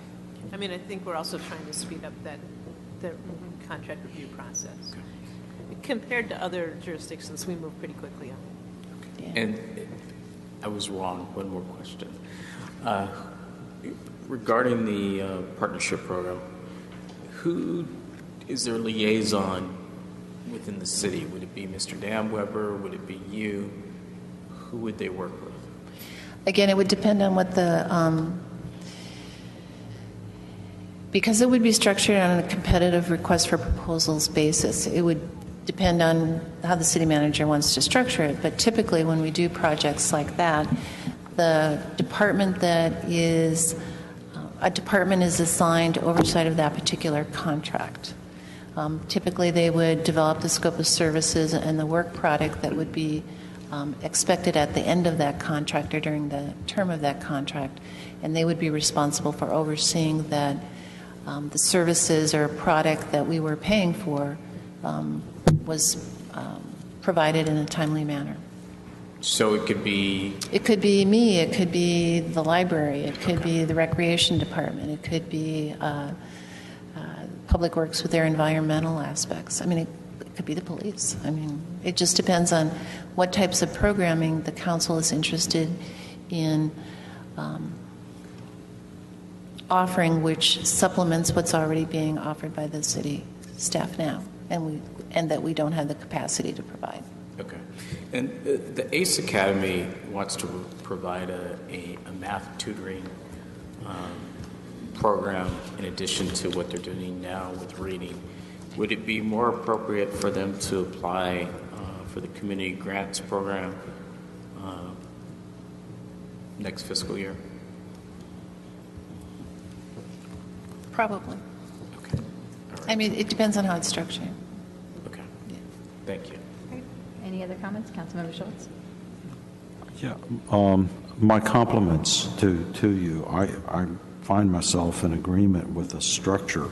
I think that you proposed. I think that putting all the block grant money into capital is an extraordinary time saver, and because it's just ridiculously involved and tedious and long process. So, and the amount of money, as you pointed out, it just isn't worth it anymore. As the pot of money is shrinking because of national priorities, and the areas in Tacoma Park that are eligible are shrinking a lot very quickly over the years. I mean, I think the west side of New Hampshire Avenue, parts of it, maybe where Hillwood Manor is, would be an eligible area. One of the things I like about this structure is that it creates, in a sense, stepping stones for organizations or programs to kind of work their way through. They can start out with a mini grant, let's say hypothetically, and do that, and then they might sort of say, well, okay, we've got this stuff that we know how to organize ourselves, and we want to get a more permanent arrangement, and then ultimately you have organizations like the OTBA and the Crossroads Development Authority that are no longer part of a grant program. They're just part of the city's normal budget allocation that we give to these organizations that do the work that if they didn't exist, we'd have to hire a whole bunch of people to do it. So that's great. The only additional comment is that the 50C3 application process is extremely complicated. I've tried to do it, and after a while I just gave up and just sort of said, who needs it? Because the truth of the matter is that a lot of these small organizations, they don't need to be tax exempt in order to get the donations that they want. And certainly they don't need to be tax exempt to get anything from the city of Tacoma Park. It's our money that we're giving to them. And so for a lot of people, the IRS doesn't much care when you write something down that you gave a donation to the Goodwill or something like, or an organization.